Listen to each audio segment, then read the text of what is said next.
Suscríbete a Venganza Perfecta. Ahora, comencemos. La mayoría de los hombres temen la llamada a medianoche. Pero para un soldado, el verdadero terror no es el ruido de la guerra. Es el silencio de volver a casa, a una casa vacía. He visto cuerpos destrozados por artefactos explosivos en el desierto. He visto aldeas reducidas a cenizas. Pero nada, absolutamente nada, me preparó para lo que vi en esa habitación de hospital. Mi esposa Teresa no solo estaba herida. Estaba desmantelada. 31 fracturas. Un rostro que he besado 1000 veces convertido en un mapa de ruina púrpura y negra.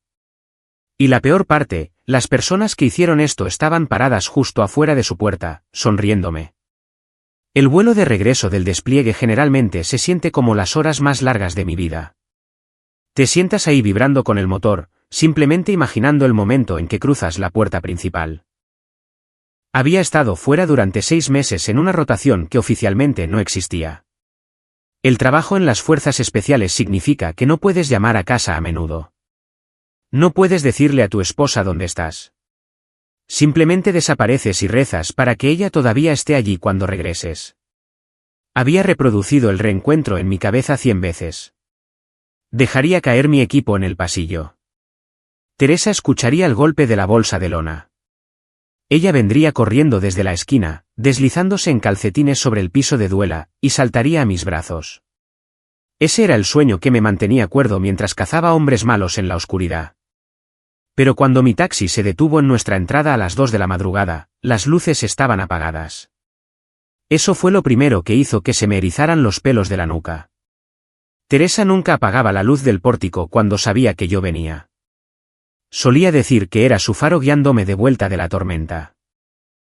Esta noche, la casa era un vacío negro. Pagué al conductor y caminé por el sendero. El silencio era pesado. Presionaba contra mis oídos. Busqué mis llaves, pero no las necesitaba. La puerta principal estaba sin llave. Estaba entreabierta unos 3 centímetros. Mi mano fue instantáneamente a mi cintura, buscando un arma lateral que no estaba allí. Ya no estaba en la zona de conflicto. Estaba en San Pedro Garza García, Nuevo León. Empujé la puerta con mi bota. ¿Teresa? Mi voz sonó demasiado fuerte en el pasillo silencioso. Había un olor. No era la cena. No era su perfume. Era olor a cloro. Un químico agudo picando la nariz. Y debajo del cloro, había algo más. Cobre metálico. El olor a monedas viejas. Conozco ese olor. Todo operador conoce ese olor. Es sangre. Me muevo por la casa, despejando habitaciones por instinto. Sala despejada, cocina despejada. Pero en el comedor, la alfombra había desaparecido. El piso de madera estaba mojado. Alguien lo había trapeado, pero a la luz de la luna que entraba por la ventana, podía ver las manchas oscuras que el cloro no había logrado quitar del todo.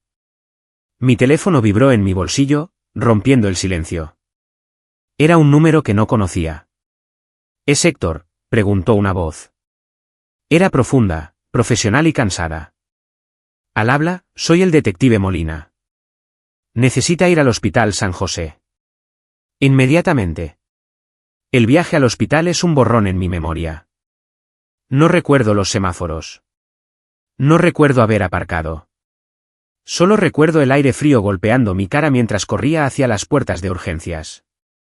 Mostré mi identificación militar en la estación de enfermeras. Teresa, mi esposa, ¿dónde está? La enfermera me miró con lástima. Esa fue la segunda advertencia.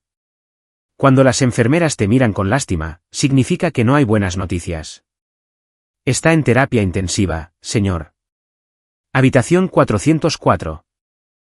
Pero debes saber que la familia ya está allí. ¿La familia? Mi estómago se retorció. La familia de Teresa no era como la mía. Yo crecí sin nada. Teresa creció en una fortaleza. Su padre, Víctor, era un hombre que poseía la mitad de los bienes raíces del Estado y era dueño de la otra mitad de los políticos. Y luego estaban sus hermanos, 7 de ellos.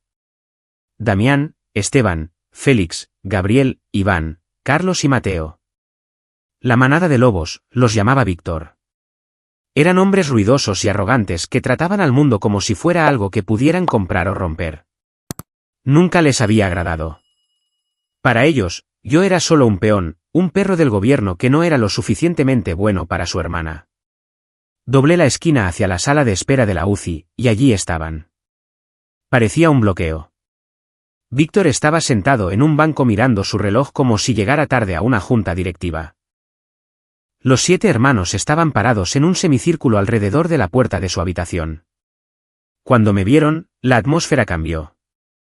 No vi dolor en sus ojos. Fue molestia. Finalmente, dijo Víctor, poniéndose de pie.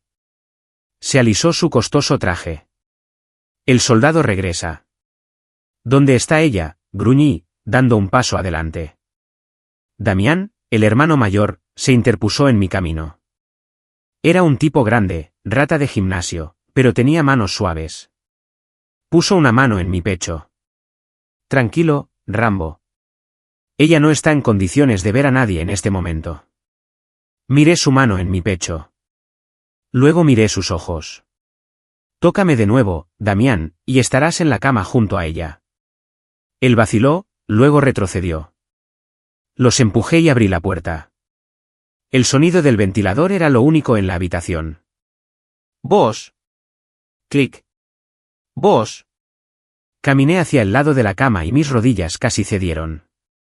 Si el nombre en el historial no dijera Teresa, no habría sabido que era ella. Su cara estaba hinchada al doble de su tamaño.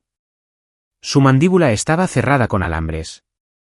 Un ojo estaba completamente sellado, morado y negro. Su hermoso cabello rubio había sido afeitado en el lado izquierdo para dejar espacio a las puntadas que corrían por su cuero cabelludo como una vía de tren. Extendí la mano para tocar su mano, pero estaba en un yeso. Toqué su hombro en su lugar. Era el único lugar que no parecía roto. «Tere», susurré. «Estoy aquí. Estoy en casa». Ella no se movió. La máquina simplemente siguió respirando por ella. La puerta se abrió detrás de mí. Era el detective Molina. Parecía incómodo, cambiando su peso de un pie al otro. «Señor Héctor», dijo Molina.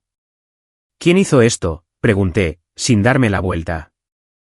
Mis ojos estaban fijos en el rostro roto de Teresa. «Creemos que fue una invasión de hogar», dijo Molina. «Un robo que salió mal». «Sucede». Probablemente entraron en pánico cuando ella bajó las escaleras, la golpearon, tomaron algunas joyas y corrieron. Me di la vuelta lentamente. Miré al detective. Luego miré más allá de él a través de la ventana de vidrio de la habitación hacia Víctor y sus 7 hijos. Estaban hablando entre ellos, riendo. Mateo, el más joven, le mostraba algo en su teléfono a Carlos. «Un robo», repetí. «Sí, señor». Encontramos signos de entrada forzada en la puerta trasera. Miré de nuevo a Teresa. Levanté suavemente su brazo, el que no estaba en un yeso. Miré sus uñas. Estaban limpias. «Detective», dije, mi voz peligrosamente tranquila. «Mi esposa es una luchadora. Toma clases de kickboxing 3 veces por semana. Si un extraño irrumpiera en nuestra casa y la atacara, le habría sacado los ojos. Habría piel debajo de sus uñas. Habría heridas defensivas en sus antebrazos».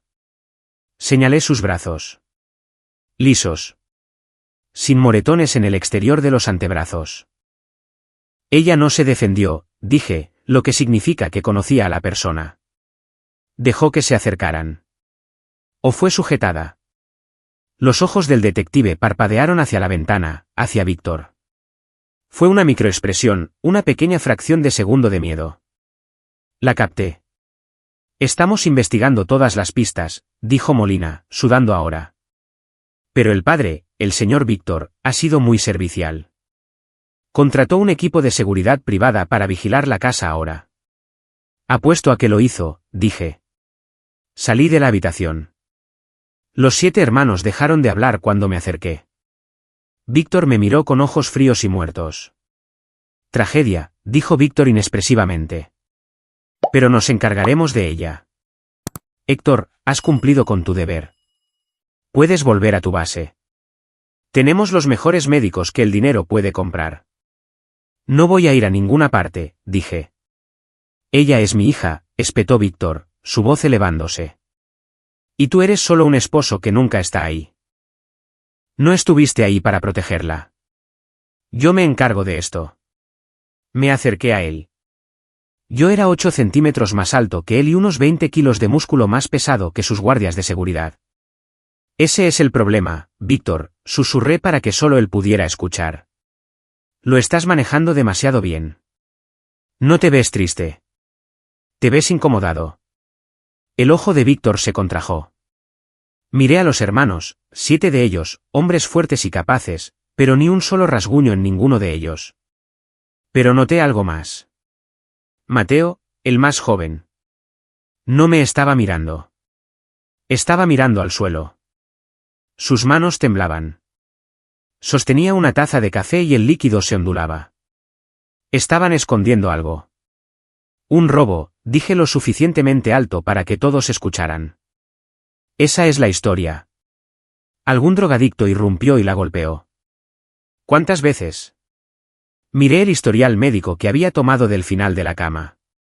31 veces, leí en voz alta. 31 golpes con un objeto contundente. Probablemente un martillo. Miré a Gabriel, luego a Iván, luego a Damián. Un ladrón golpea una vez para derribarte, 2 veces para mantenerte abajo. 31 veces. Sacudí la cabeza. 31 veces es personal. 31 veces es odio. Cuida tu boca. Damián dio un paso adelante de nuevo. Voy a encontrar a quien hizo esto, dije, mirando directamente a Víctor. Y cuando lo haga, no voy a llamar a la policía. Voy a hacer para lo que fui entrenado. Les di la espalda y caminé hacia la salida. Necesitaba aire, pero más que eso, necesitaba volver a la casa. El detective dijo que fue un robo, pero mi instinto, el mismo instinto que me mantuvo vivo en las montañas, me dijo que el enemigo no era un extraño en la oscuridad. El enemigo estaba parado en la sala de espera. Y habían cometido un error fatal. No la mataron, y no me mataron a mí. Salí al aire frío de la noche, saqué mi teléfono y cancelé mi vuelo de regreso a la base. La guerra había terminado allá, pero una nueva cacería acababa de comenzar aquí. El viaje de regreso a la casa se sintió como una procesión fúnebre de uno. Las luces de la calle parpadeaban pasando mi parabrisas como luces estroboscópicas, contando los segundos hasta que tuve que enfrentar la realidad de lo que sucedió en mi propio comedor. Aparqué mi camioneta en la acera, apagando el motor. La casa estaba allí en la oscuridad, silenciosa y acusadora. La cinta policial que había sido colgada a través de la puerta principal ya estaba flácida, aleteando en el viento frío. Se sentía perezoso. Se sentía como si ya hubieran decidido que este crimen no valía el esfuerzo de un nudo apretado. Me agaché bajo la cinta amarilla y empujé la puerta principal para abrirla de nuevo. La casa estaba helada. La calefacción debía haber sido apagada. O tal vez el frío simplemente vivía aquí ahora. No encendí las luces principales. No quería que los vecinos me vieran. Encendí el interruptor de mi linterna táctica. El haz cortó la oscuridad, iluminando motas de polvo bailando en el aire. Polvo que había sido levantado por una lucha. Caminé directamente al comedor. En el hospital, yo era un esposo. Aquí, en la oscuridad, yo era un operador. Necesitaba apagar la parte de mi cerebro que amaba a Teresa y encender la parte que analizaba zonas de muerte. Si no lo hacía, el dolor me haría caer de rodillas, y no podía permitirme estar de rodillas. Necesitaba estar en la cacería. Iluminé el piso. El informe policial decía robo. Pero el robo es caótico. El robo es desordenado de una manera frenética. Cajones sacados, cosas rotas en una línea hacia la salida. Esta habitación era diferente. Las sillas no fueron derribadas al azar. Fueron empujadas contra las paredes, creando un círculo, una arena. Me arrodillé cerca del lugar donde el olor a cloro era más fuerte. La madera estaba deformada por los productos químicos, pero la mancha era profunda. Tracé el borde exterior de la salpicadura con mi dedo enguantado. Baja velocidad, susurré a la habitación vacía. Si un extraño te golpea en pánico, golpea amplio y salvaje. La sangre vuela en arcos largos y delgados, patrones de proyección en las paredes. Iluminé las paredes. Estaban limpias. Eso significaba que los golpes fueron verticales, directos hacia abajo, controlados. Alguien no había estado peleando con ella aquí. La habían estado castigando. Me moví al centro de la mancha. Había 4 marcas de arrastre distintas en el piso alrededor del charco de sangre. Marcas de botas, suelas pesadas. Coloqué mi propia bota junto a una. Era compatible en tamaño, tal vez un 8 o 9 mexicano, 10 a 11 US. Pero no había solo un juego. Había marcas en la cabeza, marcas en los brazos, marcas en las piernas. La habían inmovilizado. 7 hijos, murmuré, la bilis subiendo en mi garganta. Y un padre. Podía verlo ahora, la geometría de la violencia. No fue una pelea. Fue una ejecución que se detuvo justo antes de la muerte. Me puse de pie, mi respiración volviéndose pesada. Necesitaba pruebas. La policía, el detective Molina, claramente no iba a buscarlas. Probablemente Víctor le había comprado al departamento una nueva flota de patrullas hace años. Si quería justicia, tenía que encontrar lo que a los policías les pagaban por ignorar. Miré alrededor de la habitación. ¿Por qué aquí? ¿Por qué el comedor? Teresa era inteligente. Más inteligente que yo, más inteligente que sus hermanos. Ella sabía quién era su familia. Me lo había dicho una vez justo antes de desplegarme. Héctor, mi padre se está volviendo paranoico. Cree que sé demasiado sobre los contenedores de envío en los muelles. Si algo sucede alguna vez, revisa la mesa. En ese momento, pensé que estaba bromeando. Estábamos bebiendo vino, riendo. Besé su frente y le dije que veía demasiadas películas de espías. Me maldije por no escuchar. Enfundé la linterna y me arrastré debajo de la pesada mesa de comedor de roble. Era una antigüedad, algo que Víctor nos había dado como regalo de bodas, probablemente para recordarnos que incluso nuestros muebles le pertenecían. Pasé mis manos a lo largo de la parte inferior de la madera. Grano áspero, telas de araña, chicle que pegué allí hace 2 años. Entonces mis dedos rozaron algo de plástico liso. Estaba pegado firmemente a la unión donde la pata de la mesa se encontraba con el marco. Cinta adhesiva. La despegué con cuidado. Era una grabadora de voz digital, pequeña, negra, discreta. La luz roja estaba apagada, lo que significaba que la batería había muerto o se había quedado sin espacio. Me saqué de debajo de la mesa, agarrando el dispositivo como si fuera una reliquia sagrada. Me senté en el suelo justo al lado de la mancha de sangre de mi esposa y saqué un par de baterías de repuesto de mi bolsillo. Siempre llevaba repuestos. Viejos hábitos. Cambié las baterías. La pantalla parpadeó cobrando vida. Carpeta A, un archivo. Fecha, ayer. Hora, 7:42 de la tarde. Mi pulgar se cernió sobre el botón de reproducción. Estaba aterrorizado. He irrumpido en recintos con terroristas esperando al otro lado. Y mi ritmo cardíaco nunca subió de 60. En este momento, estaba martilleando contra mis costillas como un pájaro atrapado. No quería escuchar su dolor, pero tenía que hacerlo. Presioné reproducir. Estática. El sonido de una puerta abriéndose. No pateada. Abierta con una llave. Luego la voz. Suave. Arrogante. Hola, cariño. Papá está en casa. Era Víctor. Luego el sonido de botas. Muchas botas. El pesado golpe de una manada entrando en la habitación. Papá. La voz de Teresa. Sonaba sorprendida pero no impactada. Sonaba resignada. Te dije que no vinieras aquí, Víctor. Tú no me dices a dónde ir, Teresa. Víctor dijo, somos dueños de esta ciudad. Somos dueños de esta calle y somos dueños de ti. No voy a firmar los papeles, papá. Dijo Teresa. Su voz temblaba pero era fuerte. No voy a dejar que uses el nombre de Héctor para tus compañías fantasma. Él es un soldado. Es honorable. No dejaré que lo arrastres a tu inmundicia. Honorable. Una nueva voz se burló. Era Damián. Reconocí la mueca. Es un peón, un sicario a sueldo. Solo le estamos dando una razón para retirarse. Agárrenla, ordenó Víctor. La grabación se disolvió en los sonidos de un forcejeo, una silla raspando, los gritos de Teresa. No un grito de miedo, sino de furia. Suéltenme. Fuera.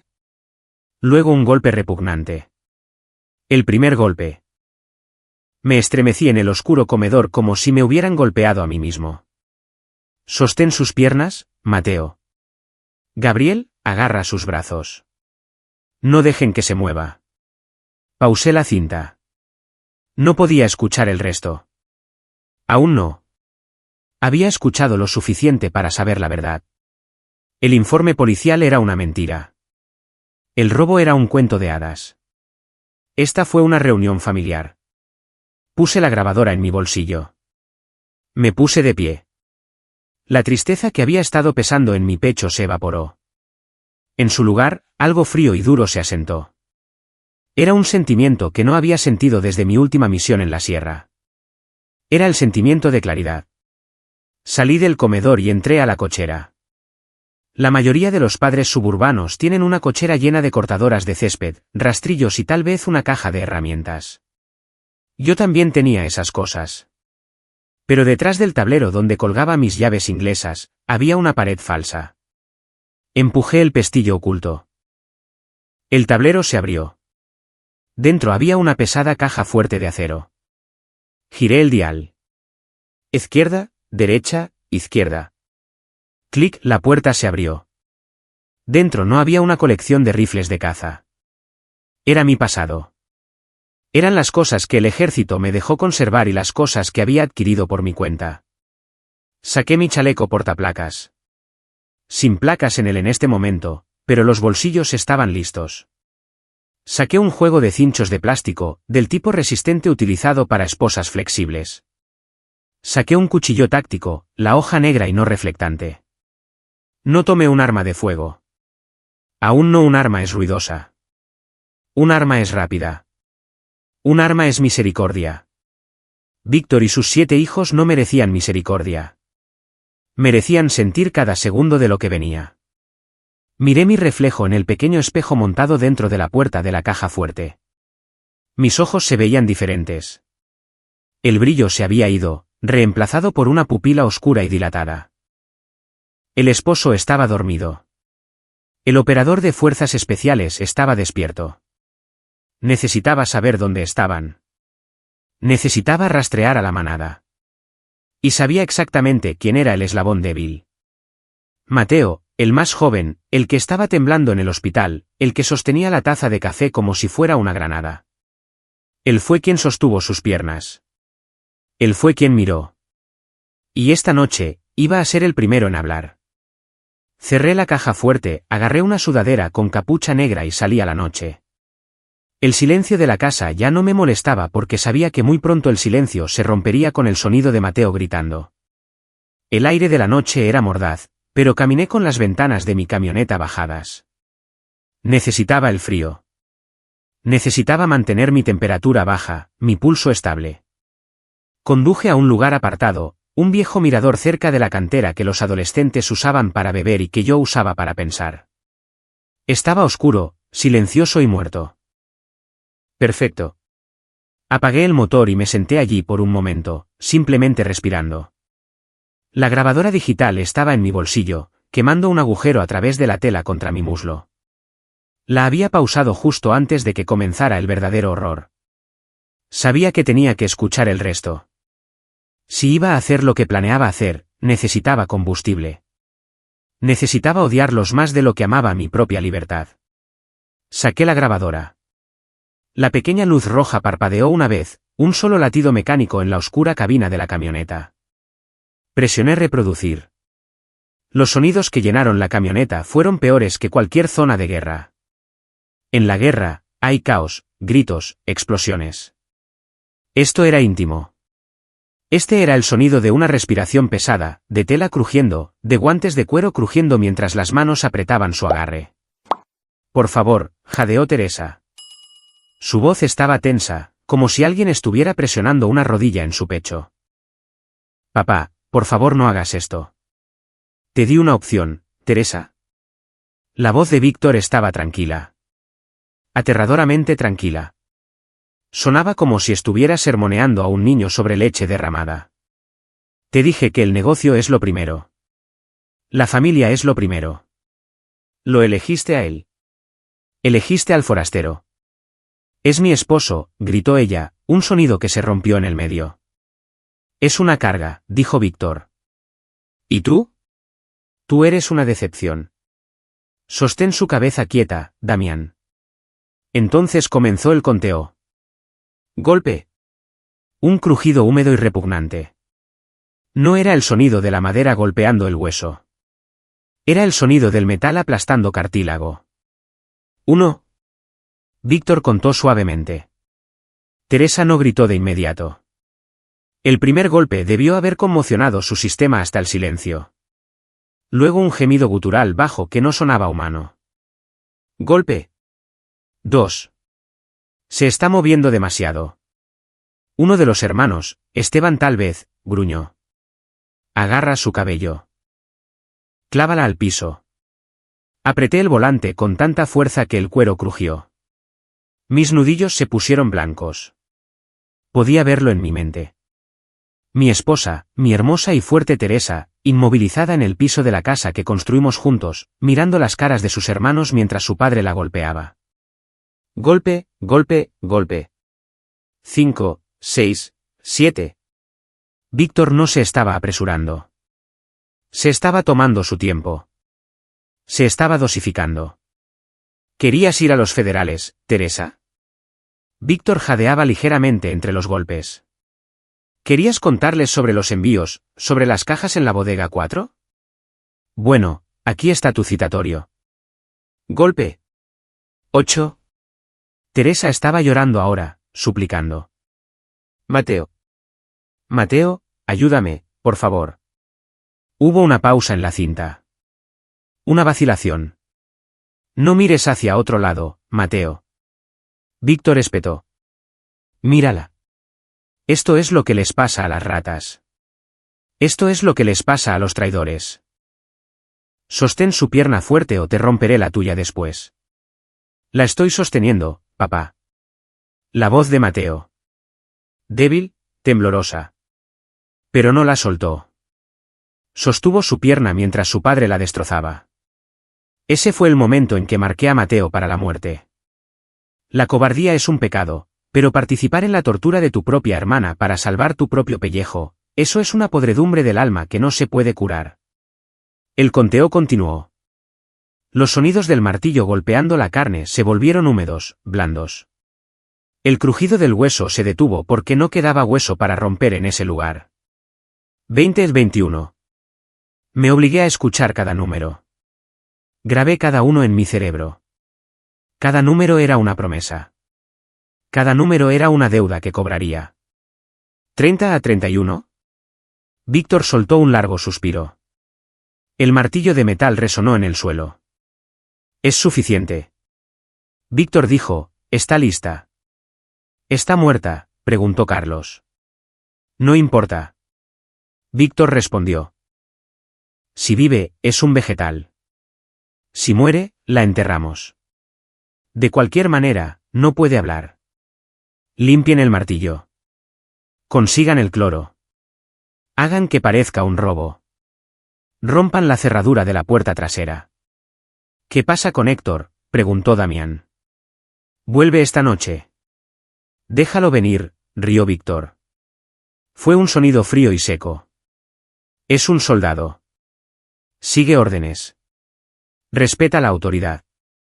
Hablaré con el jefe de policía. Inventaremos una historia.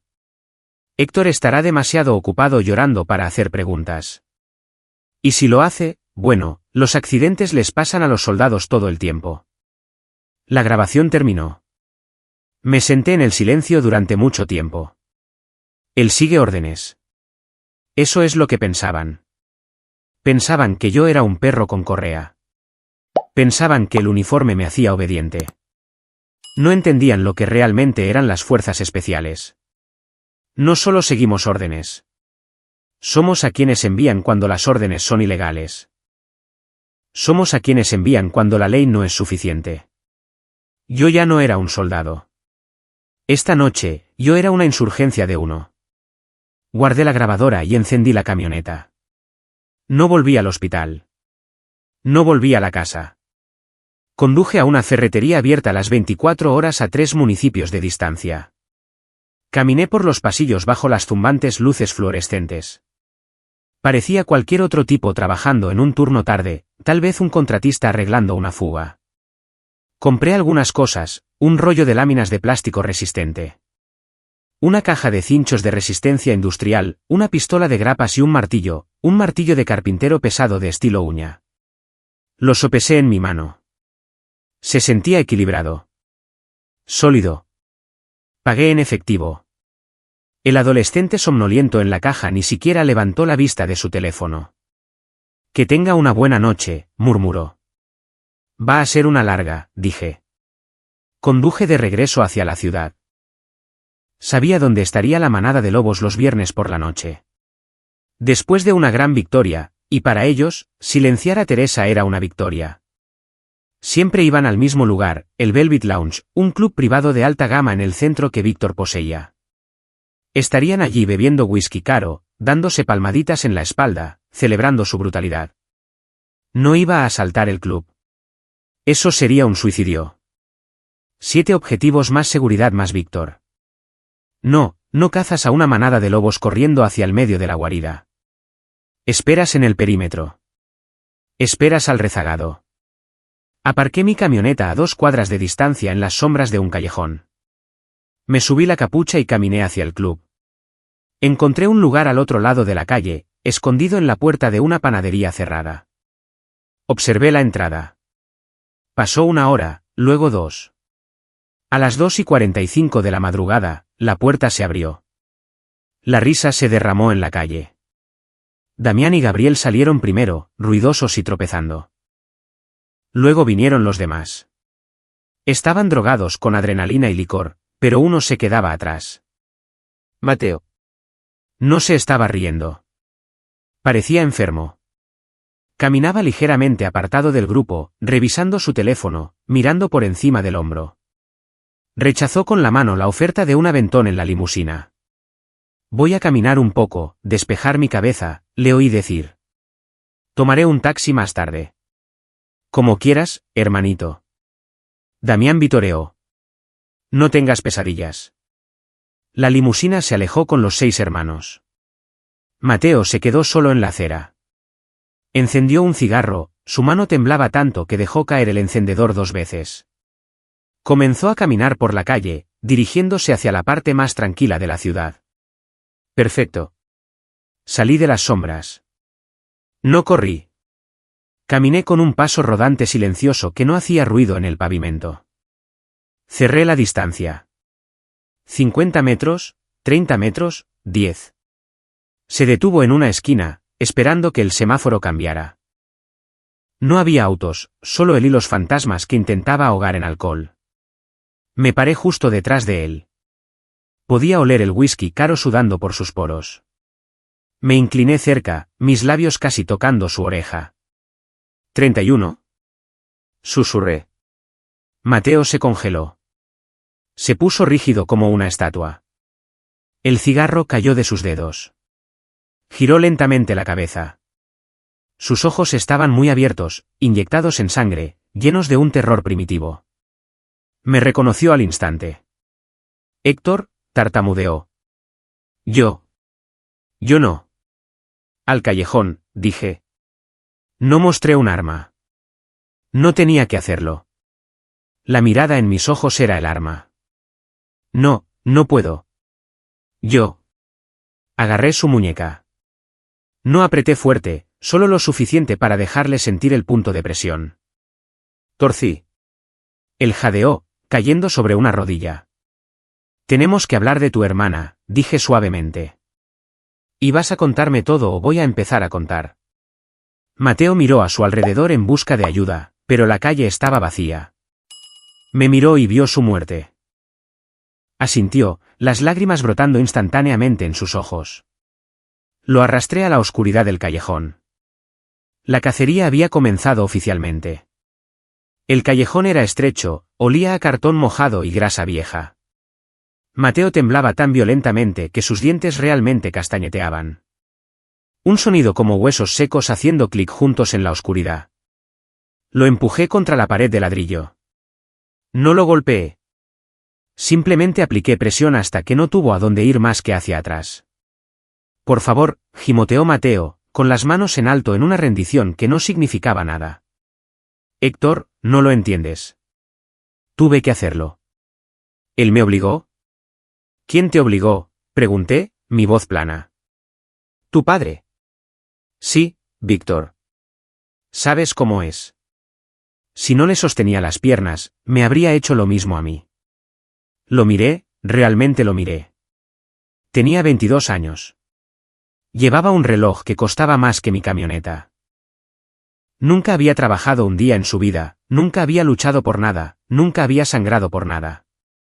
Y pensaba que el miedo era una excusa para la monstruosidad. Sostuviste sus piernas. Repetí. La sentiste luchar. La escuchaste suplicarte. Mateo, ayúdame.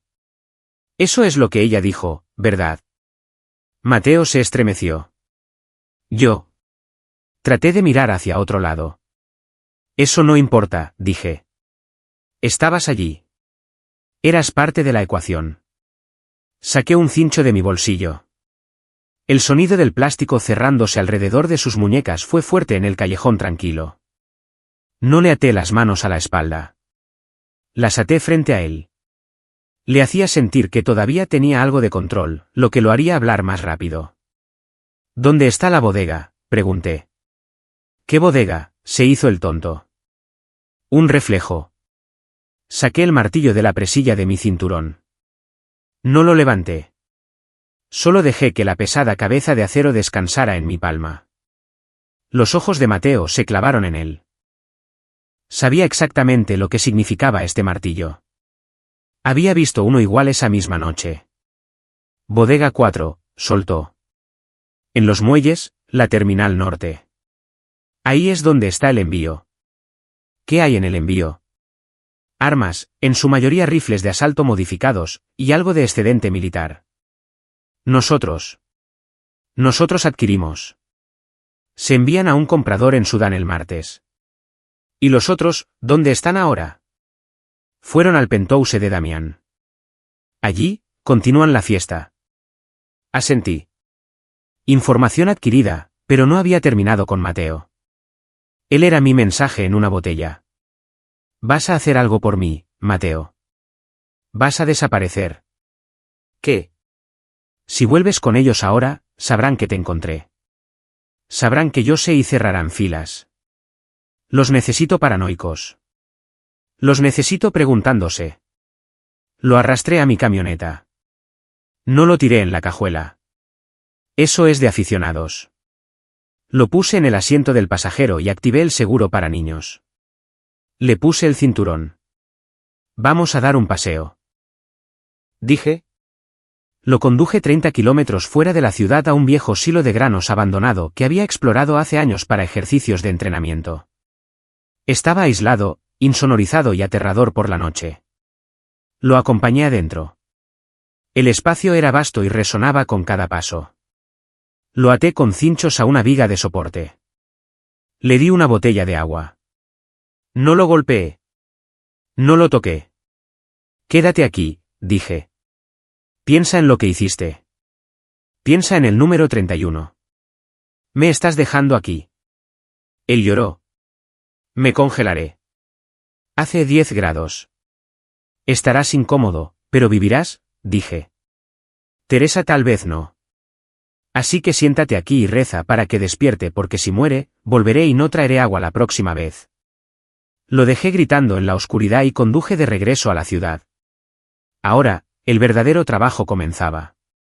Aparqué a una cuadra del edificio del penthouse de Damián. Era una fortaleza de vidrio y acero, el tipo de lugar comprado con dinero manchado de sangre. No podía entrar. Aún no. Pero podía ver hacia adentro. Me instalé en un estacionamiento al otro lado de la calle en el nivel superior. Saqué mi telescopio terrestre. A través de las ventanas de piso a techo del penthouse, podía verlos. La manada de lobos. Damián caminaba de un lado a otro con una bebida en la mano. Parecía enojado.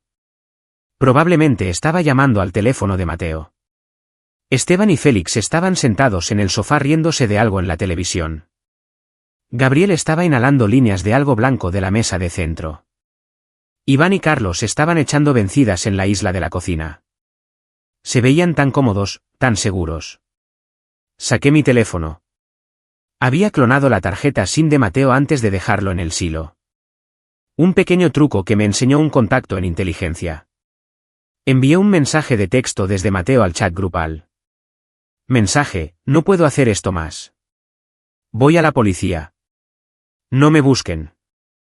Observé a través del telescopio. La reacción fue instantánea. Damián revisó su teléfono. Se congeló. Le mostró el teléfono a Esteban. La risa se detuvo. Gabriel limpió el polvo de la mesa en pánico. La lucha de brazos terminó. Comenzaron a discutir. Podía ver a Damián gritando, señalando la puerta. Estaba enviando gente a buscar a Mateo. Caos. El pánico es el enemigo de la organización. Cuando la gente entra en pánico, comete errores. Se vuelven descuidados. Empaqué mi telescopio. Sabía su próximo movimiento. Si pensaban que Mateo iba a la policía, intentarían borrar la evidencia. Irían a la bodega 4 para mover las armas antes de que llegara la policía. Estaban haciendo mi trabajo por mí. Estaban reuniendo toda la evidencia en un solo lugar. Conduje a los muelles. La terminal norte era un laberinto de contenedores de envío, óxido y sombras. Era el tipo de lugar donde sucedían cosas malas y nadie veía. Aparqué mi camioneta a casi 2 kilómetros de distancia y me moví a pie. Llevaba mi equipo completo ahora. Pantalones tácticos negros, botas, guantes y un pasamontañas. No tenía un rifle, pero tenía mi cuchillo, mi martillo y la oscuridad. Encontré la bodega 4. Había 2 camionetas SUV negras estacionadas afuera. Los hombres de Víctor. Subí por el costado del edificio adyacente, moviéndome silenciosamente a través del techo de metal corrugado hasta que estuve mirando hacia abajo a través de un tragaluz hacia la bodega. Debajo de mí, vi a Víctor. Estaba allí personalmente, gritando órdenes. ¡Muévanlo todo ahora! Víctor gritó. Si ese chico idiota habla con la policía, estarán aquí por la mañana. Quemen el papeleo. Carguen las cajas en el camión. Damián y Esteban estaban allí sudando, arrastrando pesadas cajas de madera. Sabía que Mateo era débil. Damián escupió. Deberíamos habernos encargado de él. Cállate y carga. Espetó Víctor. Los observé durante 10 minutos. Tomé fotos con una pequeña cámara digital. La guardé en mi bolsa de equipo, caras, cajas, números de serie de las armas visibles en las cajas abiertas. Esto era tiempo en prisión federal. Eran cadenas perpetuas para todos ellos. Pero la prisión era demasiado segura. La prisión significaba que recibían 3 comidas al día y una cama. Teresa no recibió eso. Necesitaba reducir la manada. Me moví a la parte trasera de la bodega donde se encontraba la caja de conexiones eléctricas. Era una vieja caja industrial, cerrada por el óxido. La abrí con mi cuchillo. Encontré el interruptor principal para las luces de la bodega. No lo corté todavía. Esperé. Un guardia, uno de los matones de seguridad privada de Víctor, no un hermano, salió por la puerta trasera para fumar. Estaba parado justo debajo de mí. Me dejé caer. Aterricé detrás de él, silencioso como un gato. Antes de que pudiera darse la vuelta, lo tenía en una llave china. 6 segundos después, estaba inconsciente. Lo arrastré a las sombras y lo até con cinchos. Tomé su radio. Me puse el auricular. Control de perímetro. Una voz crepitó. ¿Estado? Hice clic en el micrófono 2 veces. Clic, clic. La señal universal de todo despejado. Cuando no puedes hablar. Copiado. Dijo la voz. Subí de nuevo al techo. Miré hacia abajo a los hermanos. Estaban trabajando duro, cansados, estresados. Era hora de introducir un poco de miedo. Tiré del interruptor principal. Clunk. La bodega se sumió en la oscuridad total. ¿Qué demonios? La voz de Víctor resonó. ¿Quién cortó la energía? Revisen la caja de fusibles.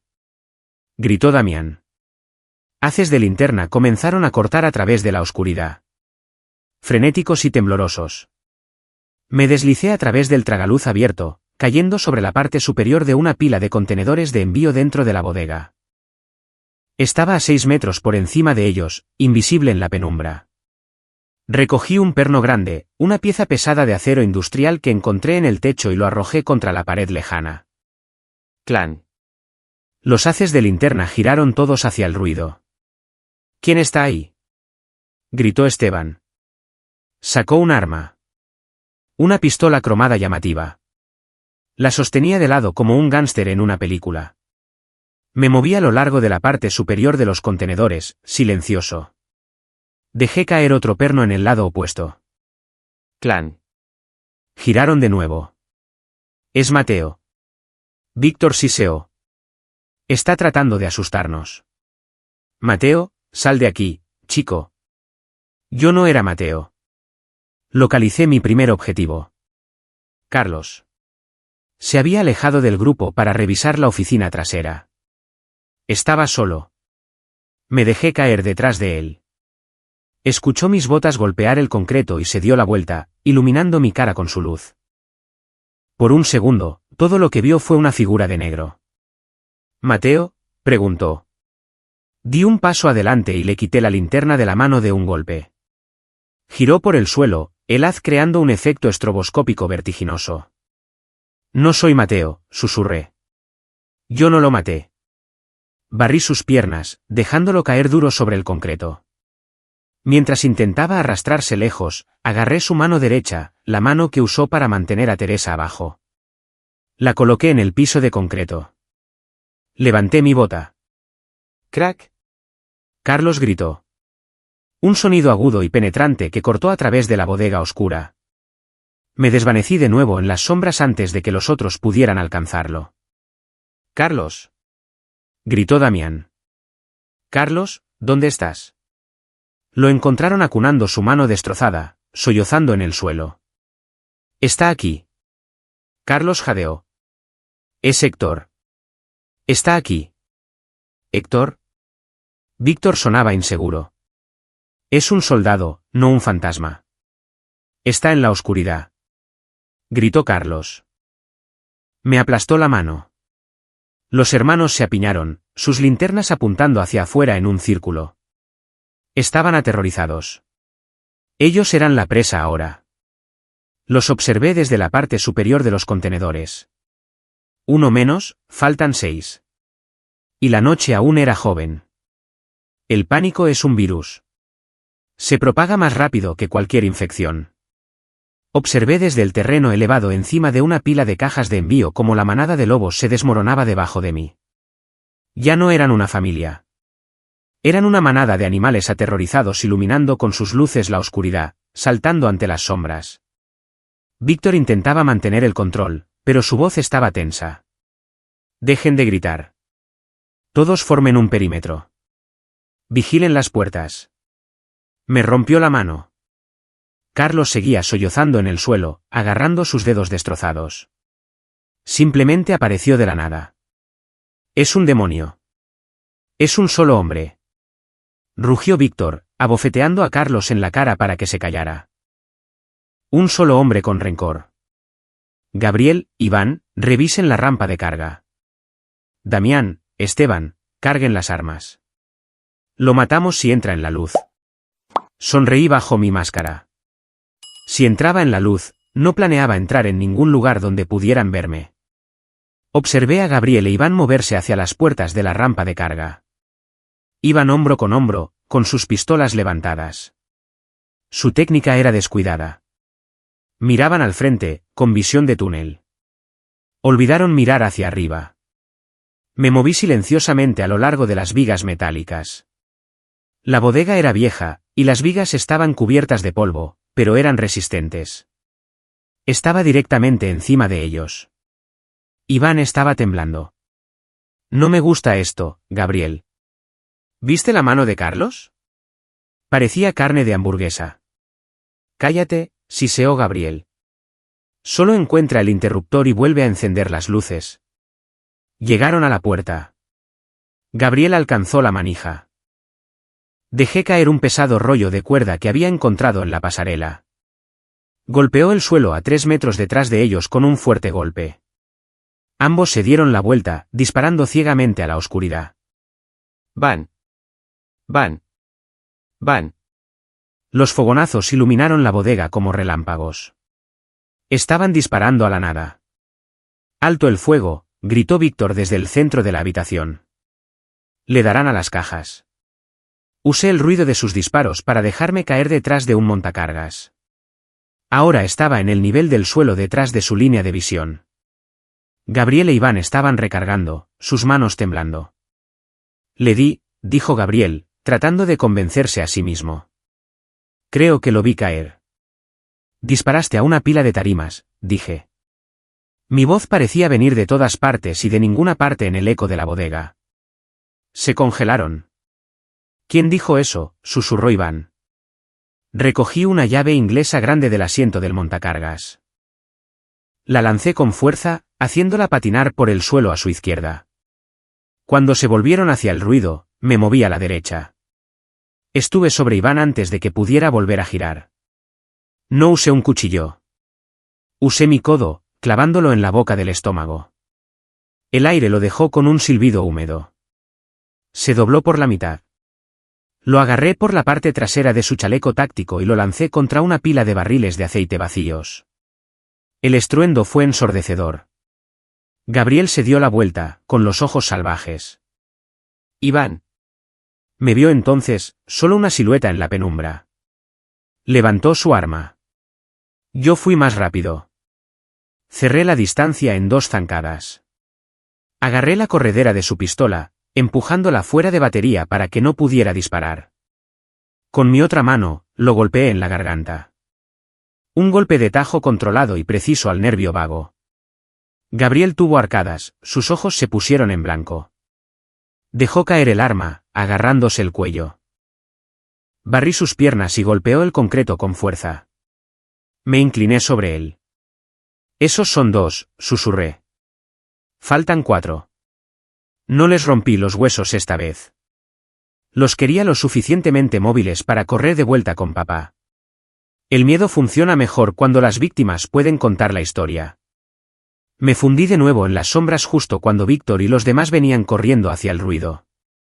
Gabriel. Iván. Gritó Damián. Los encontraron. Iván gemía entre los barriles de aceite y Gabriel jadeaba por aire en el suelo. Está aquí. Gabriel raspó. Es demasiado rápido. Víctor miró a su alrededor, su rostro pálido en el haz de su linterna. Todos fuera. A los autos. Olviden las cajas. Nos vamos ahora. Se apresuraron. Fue patético. La manada de lobos corrió como niños asustados. Arrastraron a Carlos y apoyaron a Gabriel, tropezando hacia la salida. Los dejé ir. Podría haberlos detenido. Podría haber cortado sus llantas. Pero quería que se fueran. Quería que se sintieran seguros por un momento, solo para darse cuenta de que la pesadilla los seguía a casa. Mientras sus SUV salían chirriando del lote, llantas chillando, caminé hacia las cajas abiertas que dejaron atrás. Rifles de asalto ilegales, granadas, caja tras caja de hardware de grado militar destinado a un señor de la guerra en Sudán. Saqué mi teléfono y marqué al detective Molina. Molina, contestó, sonando dormido. Bodega 4, Terminal Norte. Dije. Quizás quieras traer al escuadrón antibombas. Héctor, eres tú. Si barres esto bajo la alfombra como hiciste con el ataque de mi esposa, dije, tu nombre estará en la lista junto a los de ellos. Colgué. Esperé en las sombras hasta que escuché las sirenas. La verdadera policía venía esta vez, o al menos suficientes de ellos para que Molina no pudiera ocultar esto. Observé desde el techo cómo llegaban enjambres de patrullas. Encontraron las armas. Encontraron la sangre de la mano de Carlos. Encontraron el caos. Este fue el primer clavo en el ataúd de Víctor. Su negocio ilegal estaba expuesto. Pero la noche no había terminado. Volví a mi camioneta y revisé el rastreador que había colocado en la SUV de Víctor esa misma noche mientras estaban en la bodega. El pequeño punto rojo en mi tableta se movía rápido. No iban al Penthouse. Se dirigían fuera de la ciudad. Iban a la fortaleza. La finca de alta seguridad de Víctor en las colinas de la Sierra Madre. Muros altos, cámaras, guardias armados. Pensaron que estarían seguros allí. Estaban equivocados. Conduje hacia la finca, manteniendo mi distancia. Mientras conducía, pensé en el giro a mitad de la historia que se avecinaba. Necesitaba saber por qué. ¿Por qué me odiaban tanto? ¿Por qué la odiaban tanto a ella? Víctor era un monstruo, sí, pero los monstruos suelen tener una razón. El dinero no era razón suficiente para 31 golpes de martillo. Mi teléfono vibró. Era un mensaje de texto de un número desconocido. Mensaje, sé lo que estás haciendo y puedo ayudar, pero necesitas saber la verdad sobre Teresa. Miré la pantalla. ¿Quién es? Me detuve a un lado de la carretera. ¿Yo? ¿Quién es? Respuesta, alguien que odia a Víctor tanto como tú. Encuéntrame en el viejo restaurante de la carretera nacional solo. Era una trampa. Tenía que serlo, pero mis instintos me decían otra cosa. El mensaje de texto no se sentía como una amenaza. Se sentía como un salvavidas. Di la vuelta a la camioneta. La fortaleza podía esperar. La cacería podía detenerse por una hora. Si había una verdad que me estaba perdiendo, la necesitaba. Llegué al restaurante. Era un lugar abierto las 24 horas con luces de neón parpadeantes. Solo había un auto en el lote, un sedán modesto. Entré. Una mujer estaba sentada en la cabina trasera. Llevaba una gabardina y lentes de sol a pesar de que eran las 4 de la madrugada. Me senté frente a ella. Mantuve mi mano cerca de mi cuchillo. Se quitó los lentes. Era mayor, tal vez de 50 años. Su rostro estaba marcado por el estrés, pero sus ojos eran agudos. No me conoces, dijo. Mi nombre es Elena. Fui la asistente personal de Víctor durante 20 años hasta que me despidió la semana pasada porque me negué a triturar los archivos sobre Teresa. ¿Por qué lo hicieron, Elena?, pregunté. ¿Por qué intentaron matarla? Elena metió la mano en su bolso. Me tensé. Sacó un sobremanila y lo deslizó sobre la mesa. No se trataba solo de las armas, Héctor, susurró. Teresa descubrió lo de las armas. Sí, pero esa no fue la razón por la que Víctor estalló. Fue lo que ella le dijo esa noche. ¿Qué le dijo? Ábrelo. Abrí el sobre. Dentro había un informe médico. Tenía fecha de hace 2 semanas. Paciente, Teresa Guerra. Estado, embarazada, 8 semanas. Mi corazón se detuvo. El mundo se inclinó sobre su eje. ¿Embarazada? Ella no te lo dijo todavía, dijo Elena suavemente. Quería sorprenderte cuando volvieras a casa. Fue a ver a Víctor esa noche para decirle que dejaba a la familia para siempre. Le dijo, mi hijo no crecerá cerca de un monstruo como tú. Mi hijo será un cazador, no un lobo. Miré el papel. Mis manos temblaban. ¿Un bebé? Íbamos a tener un bebé. Víctor no pudo manejar eso. Elena continuó. No pudo manejar la idea de que su linaje se mezclara con el tuyo. Te llama mestizo. Quería hacer borrón y cuenta nueva. Quería matar al bebé. La miré. La rabia que sentí antes era la llama de una vela. Lo que sentía ahora era una explosión nuclear. ¿El bebé sobrevivió?, pregunté, mi voz quebrándose. Elena miró hacia abajo. El informe de urgencias decía traumatismo en el abdomen. No lo sé, Héctor. Lo siento. Me puse de pie. El asiento de la cabina crujió. Gracias, Elena, dije. Vete a casa. Cierra tus puertas. ¿A dónde vas?, preguntó ella. Voy a terminar esto. Dije, voy a matarlos a todos. Salí del restaurante. El cielo comenzaba a ponerse gris en el este. El amanecer se acercaba, pero para Víctor y sus hijos, el sol estaba a punto de ponerse para siempre. Volví a mi camioneta. Ya no sentía el frío. No sentía fatiga. Mataron a mi hijo. Golpearon a mi esposa. Las reglas de enfrentamiento se habían ido. No había más no letal.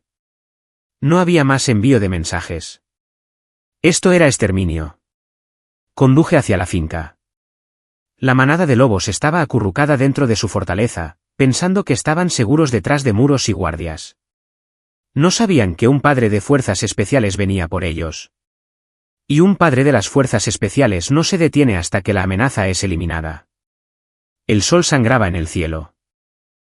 Un amanecer púrpura magullado que coincidía con la sensación en mi pecho.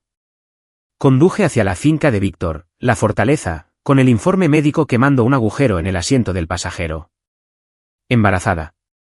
La palabra resonaba en mi mente con el ritmo de las llantas sobre el asfalto.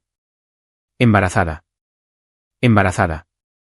Cada kilómetro que conducía, la imagen de Teresa cambiaba. Ya no veía solo a mi esposa. Veía a una madre. La veía protegiendo su vientre mientras 7 hombres la sujetaban. La veía gritando no por ella misma, sino por la vida dentro de ella. Salí de la carretera principal a unos 3 kilómetros de la entrada de la finca. Conocía el diseño de la fortaleza. Víctor se había jactado de ello una vez en una fiesta de Navidad. Muros de 4 metros, sensores de movimiento, patrullas armadas. Pero toda fortaleza tiene un defecto. Y el defecto de Víctor era la arrogancia. Pensaba que la tecnología podía reemplazar la vigilancia. Aparqué la camioneta en un denso parche de bosque y continué a pie. Me moví a través del bosque como un fantasma. Estaba de vuelta en las montañas. Los árboles eran diferentes. El aire era más denso, pero la misión era la misma. Infiltrarse, destruir, exfiltrarse. Llegué al muro perimetral. Era de piedra rematado con alambre electrificado. Saqué un par de pinzas de corte con aislamiento de goma. No corté el alambre. Eso activaría una alarma. En su lugar, encontré un árbol que crecía cerca del muro, un encino masivo cuyas ramas colgaban sobre el límite. Víctor probablemente lo había conservado por estética. Mala jugada. Trepé al árbol. Me arrastré hacia la rama que se extendía sobre el muro. Me dejé caer sobre el césped cuidado en el interior. Estaba dentro. Me moví de sombra en sombra, evitando los arcos de barrido de las cámaras de seguridad. Me dirigí a la casa principal. Era una mansión en expansión con enormes ventanas. Me asomé por la ventana de la sala. Estaban allí, la manada de lobos restante. Víctor caminaba frente a la chimenea. Damián, Esteban, Félix y los heridos. Carlos, con la mano vendada. Gabriel, con la garganta magullada, e Iván, con las costillas vendadas con cinta. Parecían agotados. Estaban discutiendo. No podía escucharlos a través del vidrio de doble panel, pero podía leer su lenguaje corporal. Víctor estaba gritando. Damián señalaba la puerta. Se estaban desmoronando. Entonces sucedió algo que me dejó helado. Un hombre con bata blanca de laboratorio entró en la habitación. Un médico. Lo reconocí. El doctor Estrada. Era el jefe de cirugía en el Hospital San José, el mismo hospital donde Teresa yacía en coma. ¿Por qué estaba aquí? Presioné mi oreja contra el vidrio, esforzándome por escuchar. Complicaciones, estaba diciendo Estrada, pero ella está estable por ahora. ¿Y la extracción?, preguntó Víctor. ¿Exitosa? Estrada asintió. La cesárea se realizó inmediatamente a su llegada. El trauma indujo el parto, pero el feto era viable. 32 semanas, no 8. El informe que vio Elena era viejo. Ella estaba mucho más avanzada de lo que le dijo a nadie. Mis rodillas golpearon el suelo. 32 semanas. Esos son 8 meses. Ella lo había estado ocultando. Había estado usando ropa holgada, quedándose en casa. Lo estaba protegiendo. ¿Y el niño?, preguntó Víctor, su voz carente de cualquier calidez de abuelo. Está en la incubadora neonatal en el sótano, dijo Estrada. Pulmones sanos y fuertes. Bien. Víctor dijo, mi comprador llega mañana. Un heredero varón sano alcanza un precio alto en los círculos de adopción del mercado negro, especialmente con genética limpia. El mundo se quedó en silencio. No habían matado a mi hijo. Lo habían robado. Golpearon a mi esposa hasta dejarla en coma para inducir el parto y poder robar a nuestro hijo y venderlo como un mueble. No era solo odio. Era lucro. Era la máxima traición de sangre. La rabia que me llenó entonces fue tan pura, tan candente que mi visión realmente se nubló. Tuve que cerrar los ojos y respirar durante 10 segundos solo para evitar gritar. Mi hijo está vivo. Está en el sótano. Los parámetros de la misión cambiaron instantáneamente. Prioridad 1, asegurar el activo, mi hijo. Prioridad 2, eliminar hostiles. No podía simplemente empezar a matar. Si una bala perdida atravesaba el piso, si comenzaba un incendio, podría lastimar al niño. Necesitaba ser quirúrgico. Me moví alrededor de la casa hacia el acceso del sótano. Había puertas de tormenta cerradas desde el interior. Usé una pequeña palanca para forzar suavemente la cerradura. Se rompió con un estallido sordo. Me deslicé adentro. El sótano no era una mazmorra oscura. Era una instalación médica totalmente equipada. Víctor había construido una clínica privada aquí abajo para tratamientos fuera de los libros para sus amigos criminales. Y allí, en el centro de la habitación, había una incubadora. El suave zumbido de la máquina era el único sonido.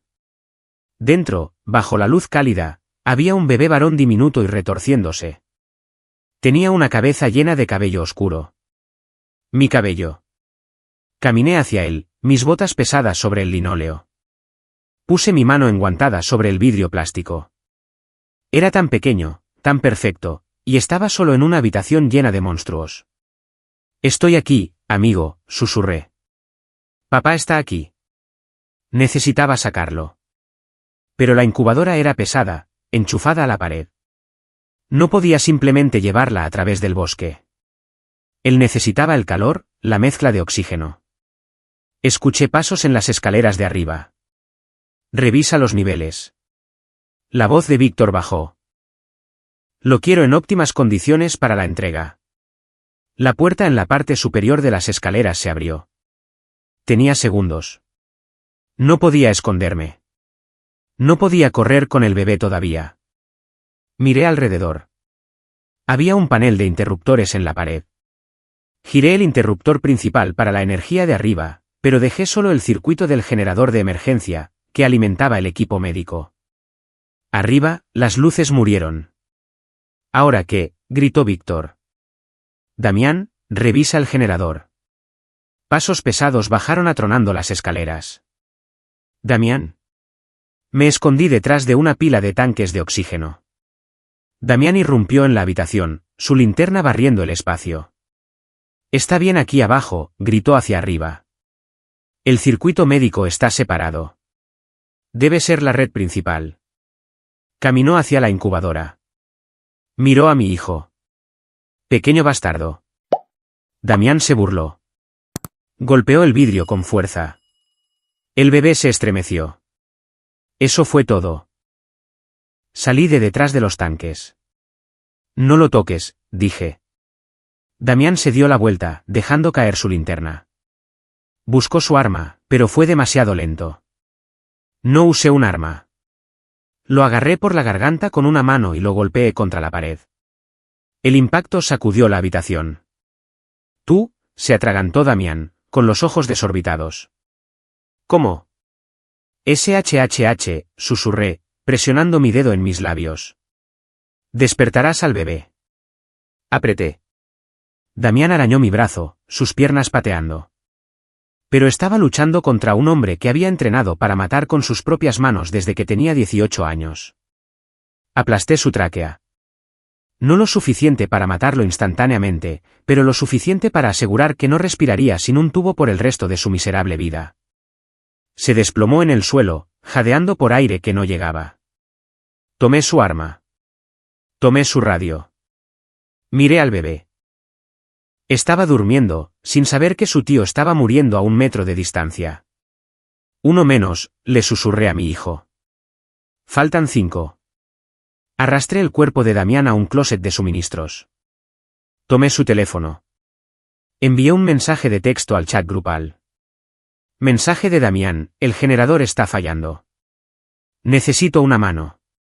Envía a Esteban. Esperé. 2 minutos después, la puerta se abrió de nuevo. «Damián». Esteban llamó. «¿Qué le pasa a la maldita cosa?» Esteban bajó las escaleras. Vio la incubadora. Vio la habitación vacía. No me vio parado en la sombra del marco de la puerta. Cuando pasó junto a mí, ataqué. Un golpe sólido en la parte posterior de la rodilla para derribarlo, seguido de una llave de sueño. Esteban luchó durante 4 segundos. Luego se quedó flácido. Lo arrastré al closet con Damián. Se estaba llenando allí. Había neutralizado las 2 amenazas más grandes, pero Víctor todavía estaba arriba con Félix, Gabriel, Iván, Carlos y el médico. No podía atraerlos a todos aquí abajo uno por uno. Se volverían sospechosos. Necesitaba cambiar el juego. Miré los tanques de oxígeno, altamente inflamables, explosivos si se rompían. Agarré una llave inglesa. Aflojé la válvula de uno de los tanques de repuesto lo suficiente para dejar escapar un siseo constante de gas. La habitación comenzó a llenarse de oxígeno puro. Encontré un carrito médico con ruedas. Desenchufé cuidadosamente la batería de respaldo de la incubadora. Tenía 2 horas de carga y cargué la unidad en el carrito. Me llevaba a mi hijo y les dejaba una sorpresa. Empujé el carrito hacia las puertas de tormenta por las que había entrado. El aire fresco golpeó mi cara. Rodé el carrito hacia la noche, escondiéndolo detrás de una espesa hilera de setos a unos 45 metros de la casa. Lo cubrí con mi lona de camuflaje, dejando suficiente flujo de aire. «Mantente callado, soldado». Le susurré al bebé. Regresé a la puerta del sótano. Saqué una bengala de carretera de mi kit. Me paré al pie de las escaleras y grité. «Víctor». El nombre resonó en el hueco de la escalera. Escuché la conmoción arriba. Pasos corriendo. «Héctor», y gritó Víctor. «Está en el sótano». «Mátenlo». ¿Venían? Todos ellos. Encendí la bengala. Cobró vida con un fuego de magnesio rojo brillante. La arrojé a la habitación llena de oxígeno que se escapaba. Cerré de golpe la puerta de tormenta y corrí. ¡Boom! La explosión fue contenida pero masiva. Voló las ventanas del sótano. Sacudió los cimientos de la casa. El humo salía de las rejillas de ventilación. La alarma contra incendios comenzó a aullar. Corrí de regreso a los setos. El bebé lloraba ahora, asustado por el ruido. Mecí el carrito suavemente. «Está bien», dije. Solo fueron los fuegos artificiales. Miré hacia la casa. El sótano era un infierno, pero el fuego se estaba extendiendo hacia arriba. Se verían obligados a salir. Tendrían que correr por la puerta principal, justo al césped donde yo estaba esperando. La trampa había saltado. Yo ya no era la presa. Yo era el que sostenía el cerillo. La puerta principal se abrió de golpe. Víctor y los hijos restantes salieron tropezando, tosiendo, con los ojos llorosos por el humo. Estaban desorganizados, en pánico y cegados por el humo. Y yo estaba sentado en la línea de árboles, observándolos a través de la mira del rifle de Damián. «Corran», susurré. El césped de la fortaleza estaba bañado por el resplandor naranja parpadeante del incendio de la casa. Era hermoso de una manera aterradora, como ver arder Roma, pero a escala de San Pedro. La alarma de incendio seguía chillando, un grito mecánico implacable que enmascaraba el sonido de mi respiración mientras yacía boca abajo en la línea de árboles. Víctor y sus hijos, Félix, Gabriel, Iván, Carlos, tropezaron en el pasto, tosiendo y limpiándose el hollín de los ojos. El médico, Estrada, salió corriendo el último, agarrando su maletín como si contuviera su alma. «¿Dónde están Damián y Esteban?», gritó Víctor, mirando hacia la puerta humeante. «Estaban en el sótano», gritó Félix. «La explosión vino de allí abajo». «Traigan el agua», ordenó Víctor, señalando una manguera de jardín. «Apáguenlo». «El chico está ahí abajo». No les importaban Damián o Esteban. Les importaba el producto. Pensaban que el bebé todavía estaba en la incubadora ardiendo. Observé a través de la mira del rifle de Damián. La retícula se deslizó sobre el pecho de Víctor. Podría terminarlo ahora mismo. Un apretón, centro de masa. Pero la muerte era demasiado fácil. Una bala es un punto al final de una oración. Quería escribir un párrafo completo de sufrimiento para ellos. Quería desmantelar todo lo que tenían antes de quitarles la vida. Bajé el rifle. Los camiones de bomberos venían. Podía escuchar las sirenas en la distancia. La policía estaría con ellos. Y esta vez, con la bodega allanada y las armas ilegales encontradas, la policía no sería amistosa. Miré al bebé en el carrito de la incubadora a mi lado. Estaba a salvo, durmiendo bajo la lona. Recogí el teléfono de Damián, que había tomado antes. Lo desbloqueé con su huella digital. Otro beneficio de tener el cuerpo cerca antes. Entré en su aplicación bancaria. Entré en su correo electrónico. Mientras luchaban una batalla perdida contra el fuego, yo luchaba una guerra en un frente diferente. Accedí a las cuentas offshore de la familia. Damián era el hombre del dinero. Tenía todas las contraseñas guardadas en una carpeta segura llamada La Bóveda. La arrogancia es un sistema de seguridad terrible. Inicié una transferencia. No para mí. Yo no era un ladrón. Transferí hasta el último centavo. Millones de pesos de los tratos de armas, las estafas inmobiliarias, los sobornos, a una organización benéfica para víctimas de violencia doméstica. Entrar. Transferencia completa.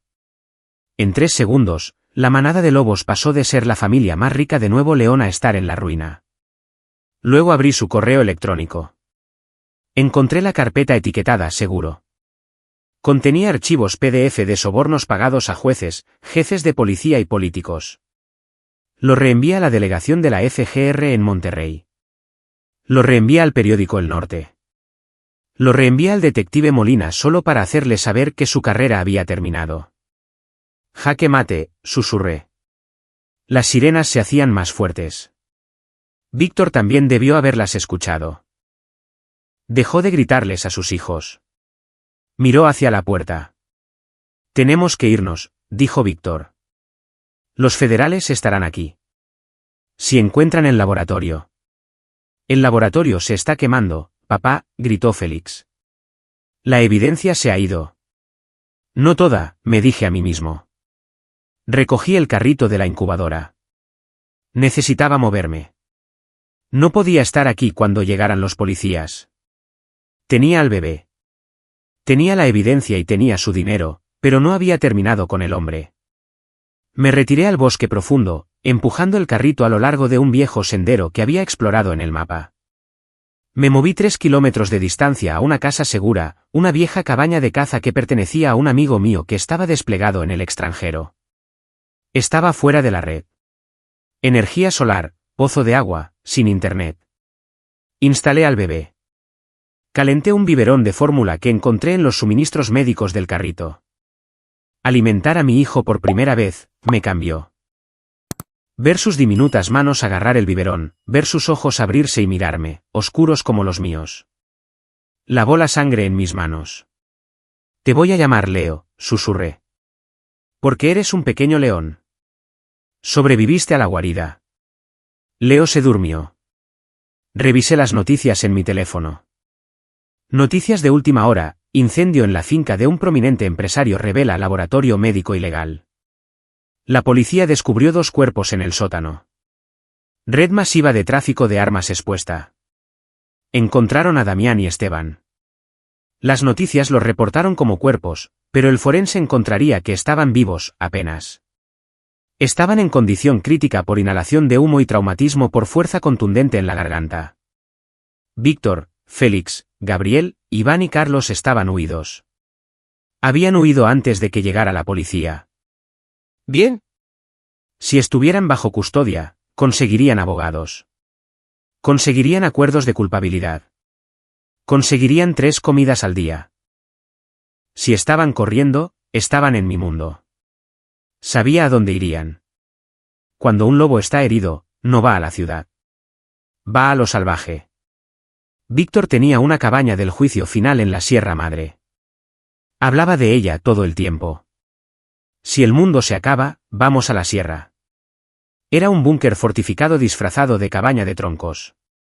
Paneles solares, comunicaciones por satélite, comida para años. Era donde irían para reagruparse, para esconderse, para planear su contraataque. Pensaban que era un santuario. Yo sabía que era una trampa. Empaqué mi equipo. Besé a Leo en la frente. Tengo que ir a terminar esto, Leo, dije. Tengo que asegurarme de que nunca vuelvan por ti. Llamé a Elena, la asistente que me ayudó. Elena, dije cuando respondió, necesito una niñera, una permanente. Héctor, ¿dónde estás? Te llevo un paquete. Tú lo tomas. Lo llevas a 3 estados de distancia. No se lo dices a nadie. Ni siquiera a mí. ¿Es? Sí. Está vivo. Me encontré con Elena en una parada de descanso 1 hora después. Lloró cuando vio a Leo.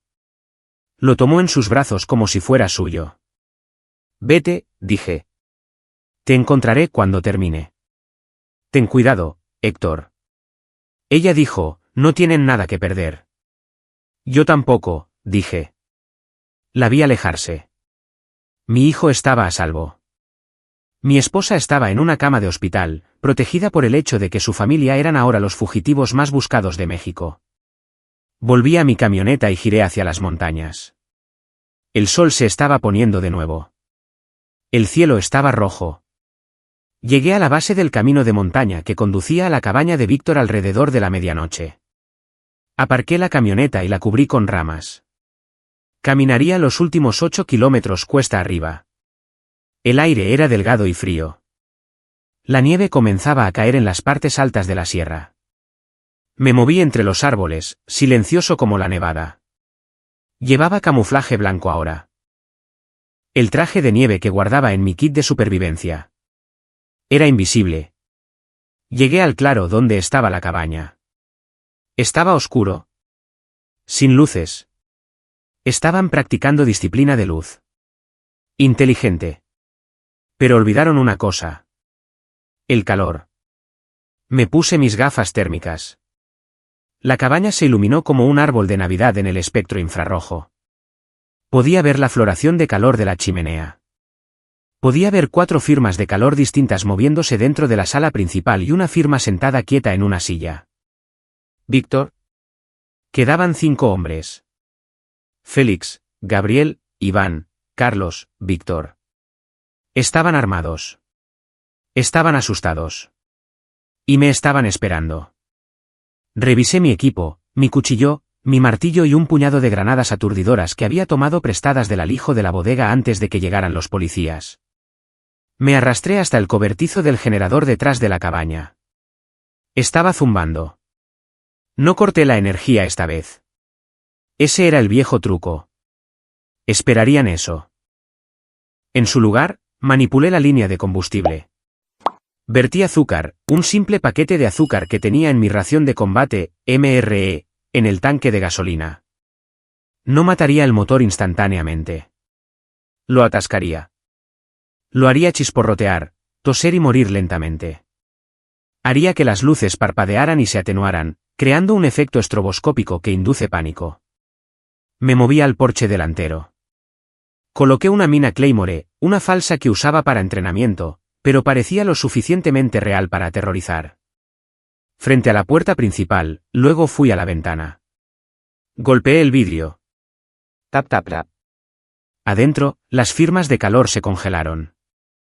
¿Escucharon eso? Escuché a Carlos susurrar.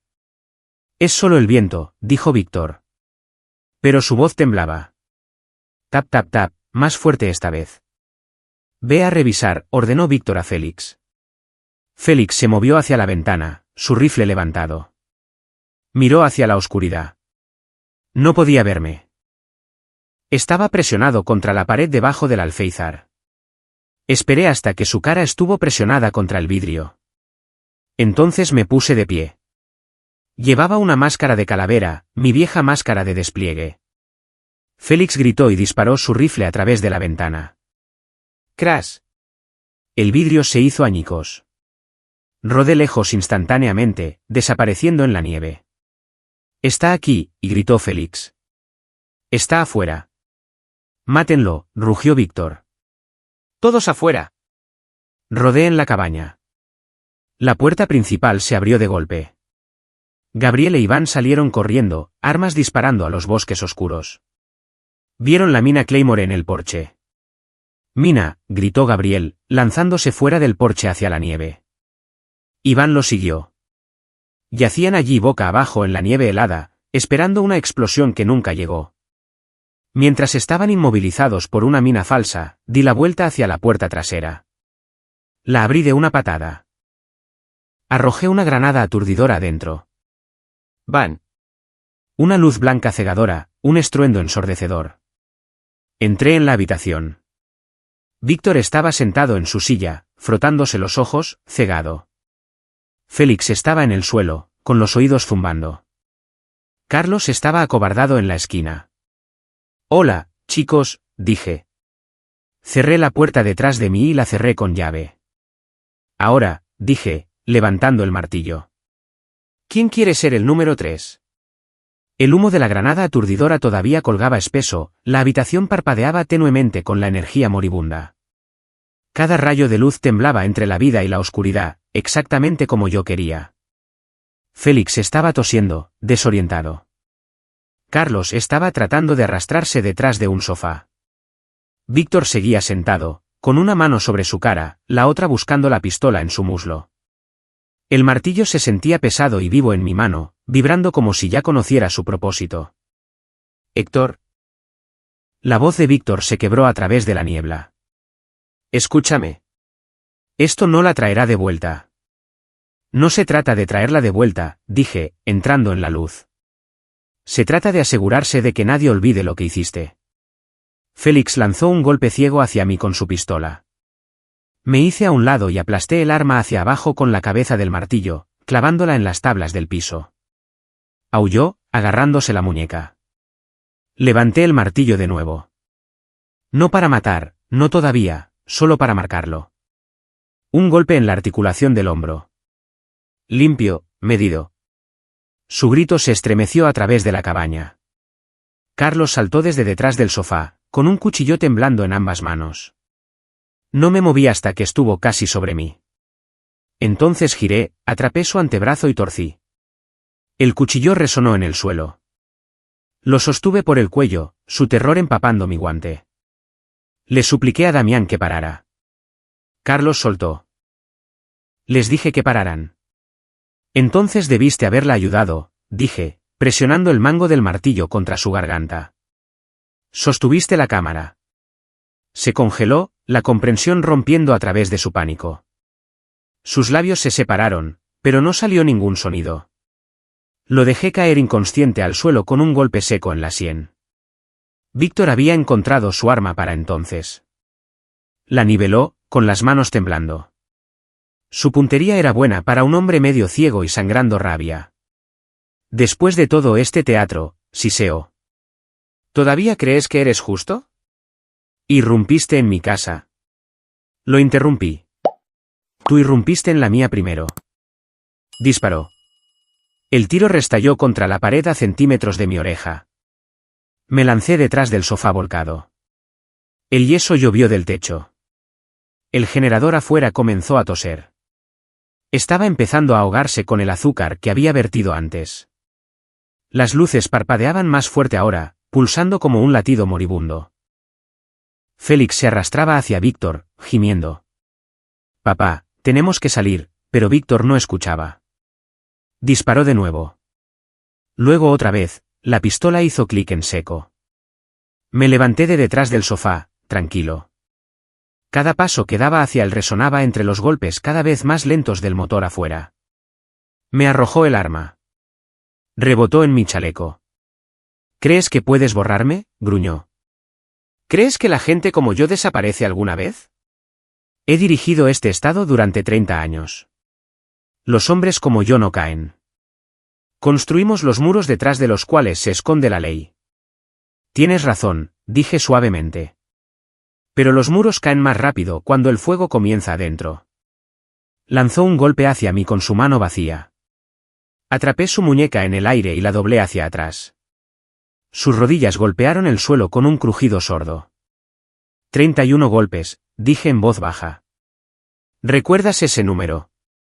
Su garganta se movió. Ella me traicionó. Habría arruinado. Cuenta, dije. Me miró, confundido. ¿Qué? Cuenta, Víctor. Levanté el martillo. Le debes cada uno de ellos. El primer golpe aterrizó en el suelo junto a su rodilla. El segundo en el brazo de la silla donde sostenía el arma. Las astillas explotaron hacia arriba. El tercero golpeó la repisa de la chimenea. Cada golpe se acercaba más lento, medido. No golpes mortales. Aún no. Eran sonidos para que él recordara.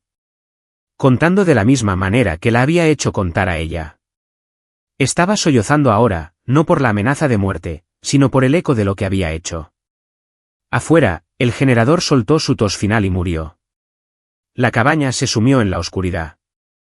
El fuego de la casa kilómetros abajo, ahora el único resplandor que se colaba por las ventanas. Félix gimió donde yacía. Carlos seguía inconsciente. El silencio regresó. El mismo silencio que me había perseguido esa primera noche en mi casa. ¿Crees que esto termina contigo?, raspó Víctor, con voz pequeña ahora. Hay otros, mis socios. Vendrán por ti. Que vengan, dije. Estaré esperando. Buscó en su bolsillo de nuevo. Tal vez un arma oculta, tal vez un teléfono. No esperé para averiguarlo. Balanceé el martillo una vez, bajo, controlado, directo a la mano de su arma. Los huesos se rompieron como vidrio bajo acero. Gritó, cayendo de lado. La lucha en él finalmente murió. Apagué mi visor nocturno. La oscuridad se volvió real de nuevo. No oscuridad táctica, sino final. Arriba, escuché pasos. Gabriel e Iván regresando de afuera. Irrumpieron por la puerta principal, gritando por su padre. «Víctor», gritó Gabriel. «Papá, ¿dónde?» Se congelaron cuando me vieron parado a la tenue luz del fuego. Su padre retorciéndose en el suelo. Félix inconsciente. Carlos inmóvil. «Corran». Víctor les susurró, la sangre burbujeando en su labio. «Corran». No se movieron. Estaban mirando el martillo en mi mano, al hombre tranquilo que parecía más fantasma que carne. Iván tropezó hacia atrás, tirando de Gabriel por el brazo. Pero Gabriel se quedó arraigado. «Lo quemaste todo», dijo Gabriel. «El dinero, la bodega, todo». «No», dije. «Tú lo hiciste». Arrojé algo a sus pies. El teléfono de Damián. Aterrizó con un chirrido mientras nuevos mensajes inundaban. Alertas de noticias de la FGR. Órdenes de aprehensión adjuntándose al imperio de la familia Lobo. Sus ojos se abrieron de par en par. Su mundo entero colapsó en una pantalla brillante. Iván se abalanzó hacia la puerta. Lo dejé ir.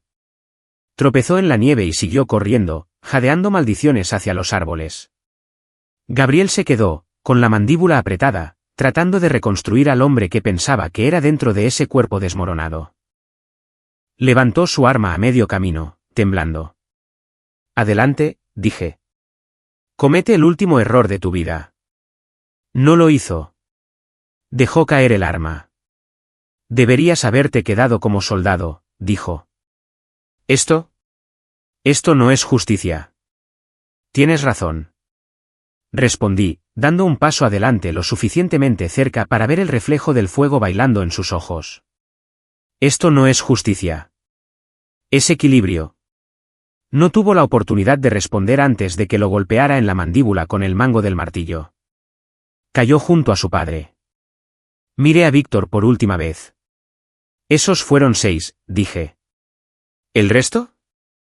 Hice un gesto a las llamas. Se queman con tu nombre. Salí mientras el fuego del cobertizo del generador trepaba por el revestimiento de la cabaña. La nieve caía más fuerte ahora, cubriendo el bosque en un blanco silencioso. Detrás de mí, el imperio de Víctor Lobo finalmente se rompió bajo su propio peso. El único sonido que quedaba era el viento y el leve gemido del fuego comiendo madera. Caminé entre los árboles sin mirar atrás. La tormenta llevó el humo hacia la noche. Y en algún lugar más allá de las colinas, mi hijo dormía a salvo, esperando que un padre con sangre en sus manos encontrara la paz algún día. Pero la paz tenía un precio, y el amanecer aún no había llegado. La nieve picaba mi cara mientras entraba en el claro. La cabaña detrás de mí estaba completamente tragada por llamas naranjas, un monumento colapsando al imperio de Víctor. El calor presionaba contra mi espalda, y en algún lugar dentro de ese infierno, todavía podía escucharlos, gimiendo, gritando, rompiéndose, los ecos de lobos muriendo en su guarida. Pero uno escapó. Iván. Vi sus huellas que conducían al bosque, erráticas y muy separadas, el rastro de un hombre corriendo ciego por el miedo y el frío. Lo seguí lentamente, mis pasos silenciosos, cada uno hundiéndose profundamente en la nieve nueva. Los árboles susurraban sobre mí. Cada crujido de una rama sonaba como un juicio. 10 minutos después, el sendero giró cuesta abajo hacia un viejo camino de tala. Lo vi a través de los árboles, tropezando, sosteniendo su costado, tosiendo en el frío. El arma en su mano temblaba mucho, haciendo clic en vacío. Había estado disparando a fantasmas. No apunté el rifle. Quería que me viera. Iván, llamé. Mi voz viajó como humo a través de la noche. Giró casi resbalando. Héctor, por favor, hombre. Yo no hice la mitad. Fue papá. Fueron ellos. Estabas allí. Sostuviste la puerta cerrada. Yo solo. No pude detenerlos. Asentí una vez. Ella tampoco pudo. Comenzó a llorar fuerte y roto, cayendo de rodillas en la nieve. Lo siento, gritó. Lo siento mucho. No lo sientes, dije, caminando más cerca. Estás asustado. Levantó el arma vacía como si significara algo. Seguí caminando. Hizo clic en el gatillo una y otra vez. Fuego seco, metal hueco. Podía escuchar su corazón, incluso más fuerte que los clics del gatillo. Cuando lo alcancé, dejó caer el arma y se cubrió la cara. No lo golpeé. Me incliné en su lugar. Ella suplicó, dije en voz baja. Te suplicó por tu nombre. Sus sollozos se convirtieron en jadeos ahogados. Se dejó caer al suelo completamente ahora, con la cara presionada en la nieve. Me paré sobre él por un largo momento, viendo su aliento empañar la escarcha. Luego lo dejé allí, viviendo en su pesadilla. La muerte habría sido misericordia. Al amanecer, el fuego se había extinguido detrás de mí, dejando solo madera ennegrecida. De los 7 hijos, 2 estaban muertos, 4 rotos y 1 desaparecido. Pensé que había terminado hasta que el crujido de botas vino del camino de la cresta. Policía, al menos una docena de ellos. Sus linternas cortaban el humo. Retrocedí hacia los árboles sin ser visto. Vi a la agente principal dar un paso adelante, una mujer vestida de civil. Se quitó la gorra. Era la detective Molina. Parecía diferente ahora, miedo detrás de su calma profesional. Estaba mirando la ruina de la cabaña como si hubiera entrado en una zona de guerra. Dos oficiales sacaron a un hombre de la línea de árboles. Un minuto después, Víctor quemado, apenas respirando, pero vivo. Sus piernas habían desaparecido por debajo de las rodillas donde una viga debió haber caído sobre él. «Consigan un médico», gritó Molina. Víctor intentó hablar. Su voz arrastraba las palabras a través de labios hinchados. Mi nieto». Eso llamó la atención de Molina. «¿Dónde está?» Víctor comenzó a reír. Un áspero raspado de aire a través de dientes rotos. Nunca le pertenecerá a él. Luego tosió sangre. Me di la vuelta antes de que mis manos pudieran actuar de nuevo. No valía otra bala. Esperé hasta que llegó la evacuación médica y las sirenas se desvanecieron por el camino de la montaña. Luego caminé en sentido contrario hacia el norte, hacia la ciudad. Las calles estaban silenciosas cuando llegué de nuevo al hospital. No me había lavado el hollín todavía. Mi ropa apestaba a humo y tierra húmeda. La enfermera en el escritorio de la UCI se congeló cuando entré, su mano temblando hacia el botón de seguridad hasta que me reconoció. «Ella sigue igual», susurró. «Sin cambios». La habitación de Teresa estaba oscura excepto por la luz del monitor pulsando junto a la cama. El latido constante, su corazón, era el único sonido en el mundo que no me perseguía. Me senté a su lado, mi cuerpo pesado, mi mente hueca. «Se han ido», le dije suavemente. «¿Todos ellos? ¿Tu padre?» «Está vivo, pero no entero». «¿El resto?» «No volverán a lastimar a nadie». Miré su rostro, pálido pero pacífico ahora, enmarcado por una luz suave. Su pecho subía y bajaba suavemente. «Lo encontré, Tere», susurré. «Nuestro hijo, Leo, está a salvo y es hermoso». «Lo lograste. Lo mantuviste vivo a través de todo ese infierno». Sus párpados no se movieron, pero su línea de monitor parpadeó un latido ligeramente más rápido, luego volvió. Me incliné más cerca. «Te prometo que he terminado de pelear. Solo necesito que vuelvas ahora. Por favor». El monitor mantuvo su ritmo constante como siempre. Tal vez podía escucharme. Tal vez no podía. Me senté allí hasta que el horizonte fuera de su ventana se volvió dorado. Un suave golpe en la puerta me trajo de vuelta. Me giré. Era Elena. Su abrigo estaba húmedo por la lluvia temprana. Y en sus brazos, envuelto en una manta blanca, estaba Leo. «Pensé que podrías quererlo cerca», dijo. Me puse de pie, mi garganta apretándose. Ella lo colocó en mis brazos, cálido, frágil, real. Parpadeó mirándome hacia arriba, su carita arrugándose como si reconociera algo. El monitor de Teresa pitó más rápido. Me giré al instante, sus dedos se movieron, solo una vez. Luego otra vez, su mano se abrió ligeramente. «Doc», gritó la enfermera afuera. Sostuve su mano fuerte con una de las mías, con Leo acunado contra mi pecho con la otra. Sus ojos parpadearon, tratando de abrirse. «Teresa, soy yo». Mi voz se quebró. «Estás a salvo. Estamos los dos aquí». Sus labios se movieron. Sin sonido, solo aliento. Me incliné cerca. La palabra fue apenas un susurro llevado entre latidos. «¿Leo?» Sus párpados se levantaron. Débil pero viva. Por un largo segundo, todo se detuvo. El pasado, la venganza, la sangre. Era solo familia. Rota pero respirando. Fuera de la ventana del hospital, la luz inundó a través de las nubes de lluvia. La tormenta había terminado por ahora. Pasaron 3 días antes de que saliera de esa habitación de hospital de nuevo. 3 días de silencio, roto solo por el pitido rítmico de las máquinas y las respiraciones tranquilas de la mujer que casi había perdido. Teresa estaba viva, apenas, pero viva. Y Leo dormía cada pocas horas en un Moisés junto a su cama. Cada vez que sus pequeños dedos se curvaban alrededor de los míos, me recordaba lo que la palabra venganza nos había costado. Pero incluso la paz no puede esconderse de la ley. Cuando finalmente salí al pasillo, 2 agentes federales ministeriales estaban esperando. Trajes negros, caras de piedra, insignias de identificación brillando bajo la luz fluorescente. «¿Héctor Lobo?», preguntó uno. «Ese soy yo», dije con calma. «Venga con nosotros». Se le busca para ser interrogado en relación con el incidente de Víctor Lobo. No discutí. Sabía que este día llegaría. Miré hacia atrás a través de la ventana de vidrio de la habitación de Teresa. Sus ojos estaban abiertos ahora, apenas mirándome. Le di un pequeño asentimiento.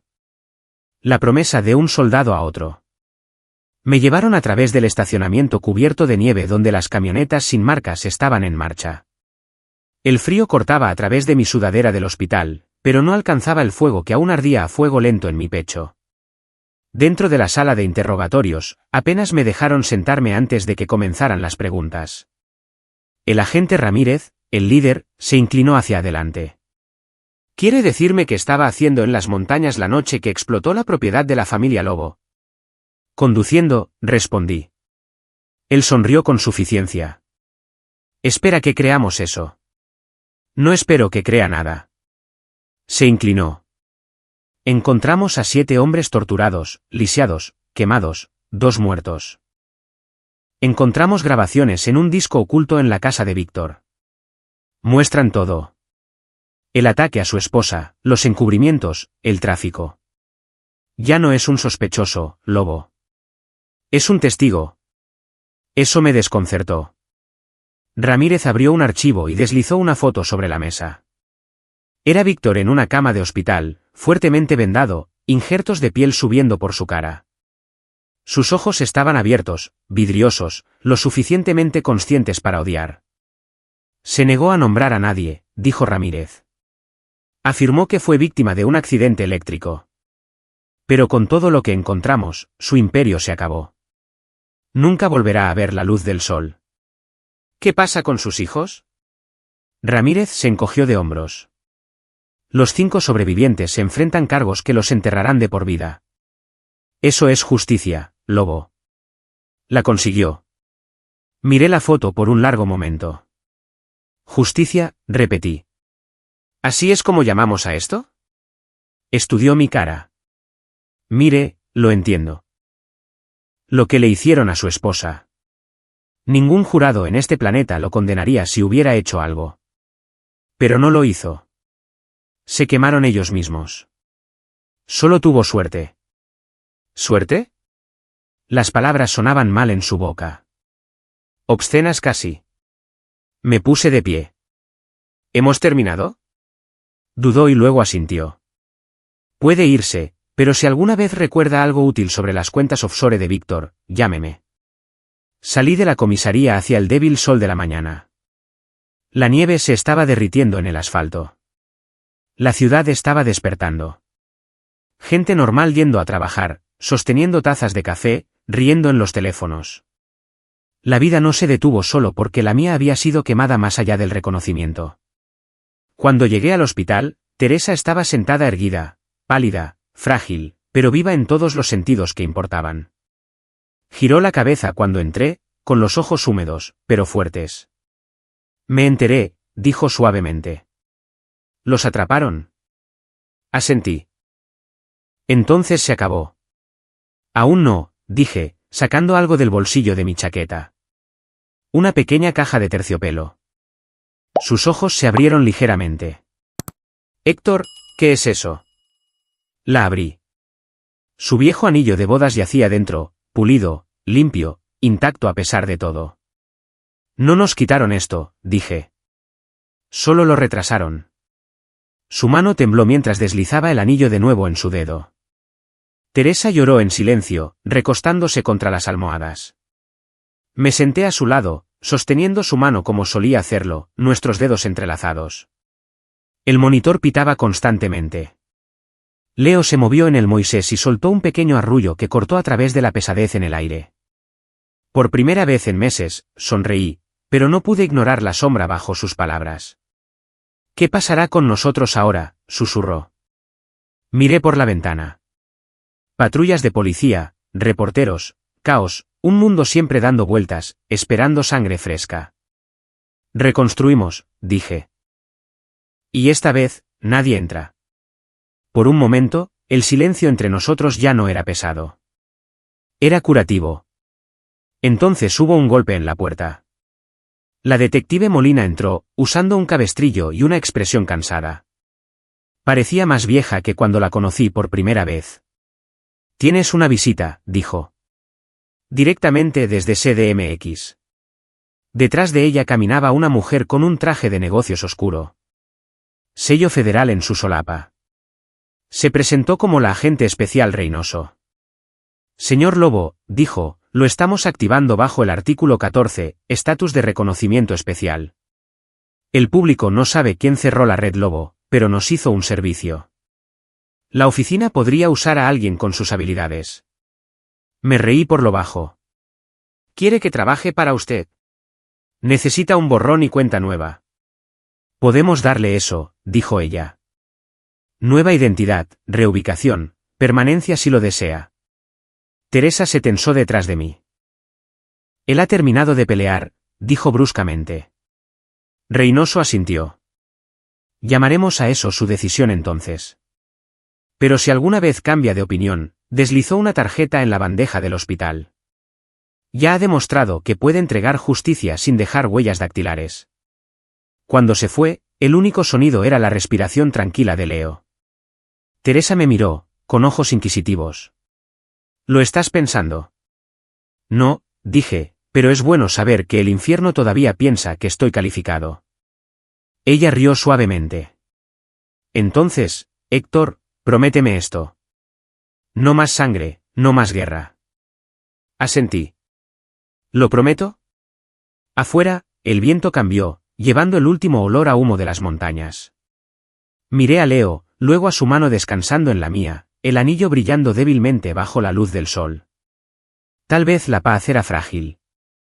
Tal vez no duraría. Pero por ahora, era nuestra. La nieve se había derretido en charcos tranquilos para cuando salimos del hospital. El mundo se veía diferente ahora, más pequeño, más lento, como si finalmente hubiera tomado un respiro después de contenerlo durante demasiado tiempo. Teresa estaba sentada en la silla de ruedas, acunando a Leo, la luz del sol derramándose sobre su rostro como el perdón mismo. No estaba curada todavía. No completamente, pero era libre. Condujimos hacia el norte a lo largo de la costa, lejos de todo lo que una vez nos definió. Las calles donde el nombre de su padre aún resonaba. La casa que recordaría para siempre la sangre. Una cabaña alquilada esperaba junto al océano. Simple, vacía, silenciosa. Por primera vez, el silencio no sonaba a pérdida. Sonaba a paz. Hice un pequeño fuego mientras Teresa dormía adentro con el bebé. Las olas llegaban constantes, cada una susurrando contra la arena como un viejo amigo diciendo, «Respira». Las llamas bailaban bajas, naranjas y doradas. Y pensé en todo lo que nos había traído aquí. El dolor, la rabia, las largas noches donde me había convertido en algo menos que humano solo para proteger lo poco que quedaba de ello. Y ahora sentado junto al fuego, me di cuenta de que la venganza no te llena. Te vacía. Cuando la puerta detrás de mí crujió, me giré. Teresa estaba parada allí envuelta en una manta, la pequeña cabeza de Leo descansando en su hombro. Por un momento, la noche a su alrededor se desdibujó, aire salado, luz naranja, todo tragado por su presencia tranquila. ¿Alguna vez piensas que podría haber sido diferente?, preguntó suavemente. Cada día, dije. Nos quedamos allí mientras el viento llevaba la bruma marina entre nosotros y el horizonte. En algún lugar detrás del sonido del agua rompiendo, podía escuchar la respiración de Leo, tranquila, uniforme, segura. «Crecerás sabiendo la verdad algún día», dijo ella. Asentí. «Y cuando lo haga, le diré que los monstruos son reales, pero sangran como todos los demás». Ella presionó su frente contra la mía. «Y le dirás que su madre luchó 2 veces. Una para vivir y una para perdonar». «Sí», susurré, mi voz áspera. Él sabrá que perdonar nos salvó más de lo que la venganza jamás podría. Nos quedamos allí hasta el amanecer, el fuego convirtiéndose en brasas, el cielo pasando de negro a plata pálida. Vi los primeros rayos de luz tocar la cara de Leo. Se movió un poco, luego sonrió en sueños. Me golpeó más fuerte que cualquier bala, cualquier campo de batalla. Esa pequeña y pacífica sonrisa. Era todo por lo que habíamos luchado. Los cantos de sirena de la venganza estaban en silencio ahora. La guerra había terminado. Levanté los ojos hacia el océano y sentí el peso levantarse de mi pecho. No desapareció, pero fue llevado por las olas. En algún lugar allá afuera, el imperio de Víctor Lobo se había convertido en polvo. Y en algún lugar aquí adentro, el cazador que solía ser finalmente había bajado su martillo. A veces ganar no se trata de destruir a tus enemigos. Se trata de elegir no convertirte en ellos. Me volví hacia Teresa y dije, vamos adentro. Despertará pronto. Ella sonrió. ¿A casa? A casa, dije. Y así, caminamos de regreso juntos a través de la luz temprana. Con cicatrices y todo, más fuertes que el mundo que intentó rompernos. Antes de que esta historia termine, hay una cosa con la que quiero dejarte. ¿Qué hubieras hecho si fuera tu familia? ¿Perdonarías o lucharías hasta que no quedara nada de ti? Cuéntamelo abajo en los comentarios. Realmente quiero saber qué piensan ustedes. Y mientras estás allí, dime qué tipo de historias realmente te encanta escuchar. ¿Es la traición, las segundas oportunidades, la venganza silenciosa o la redención lo que más te atrae? Porque lo que sea que mueva tu corazón, te prometo que eso es lo que traeré la próxima vez. Si esta historia te conmovió, si te hizo sentir aunque sea por un momento, dale a ese botón de me gusta suavemente. Suscríbete si aún no lo has hecho, y quédate cerca. Hay otra tormenta de emoción, venganza y redención en el horizonte, y estaré esperando allí para contarla. Hasta entonces, cuida tu corazón y nunca olvides que a veces la venganza más poderosa es la paz.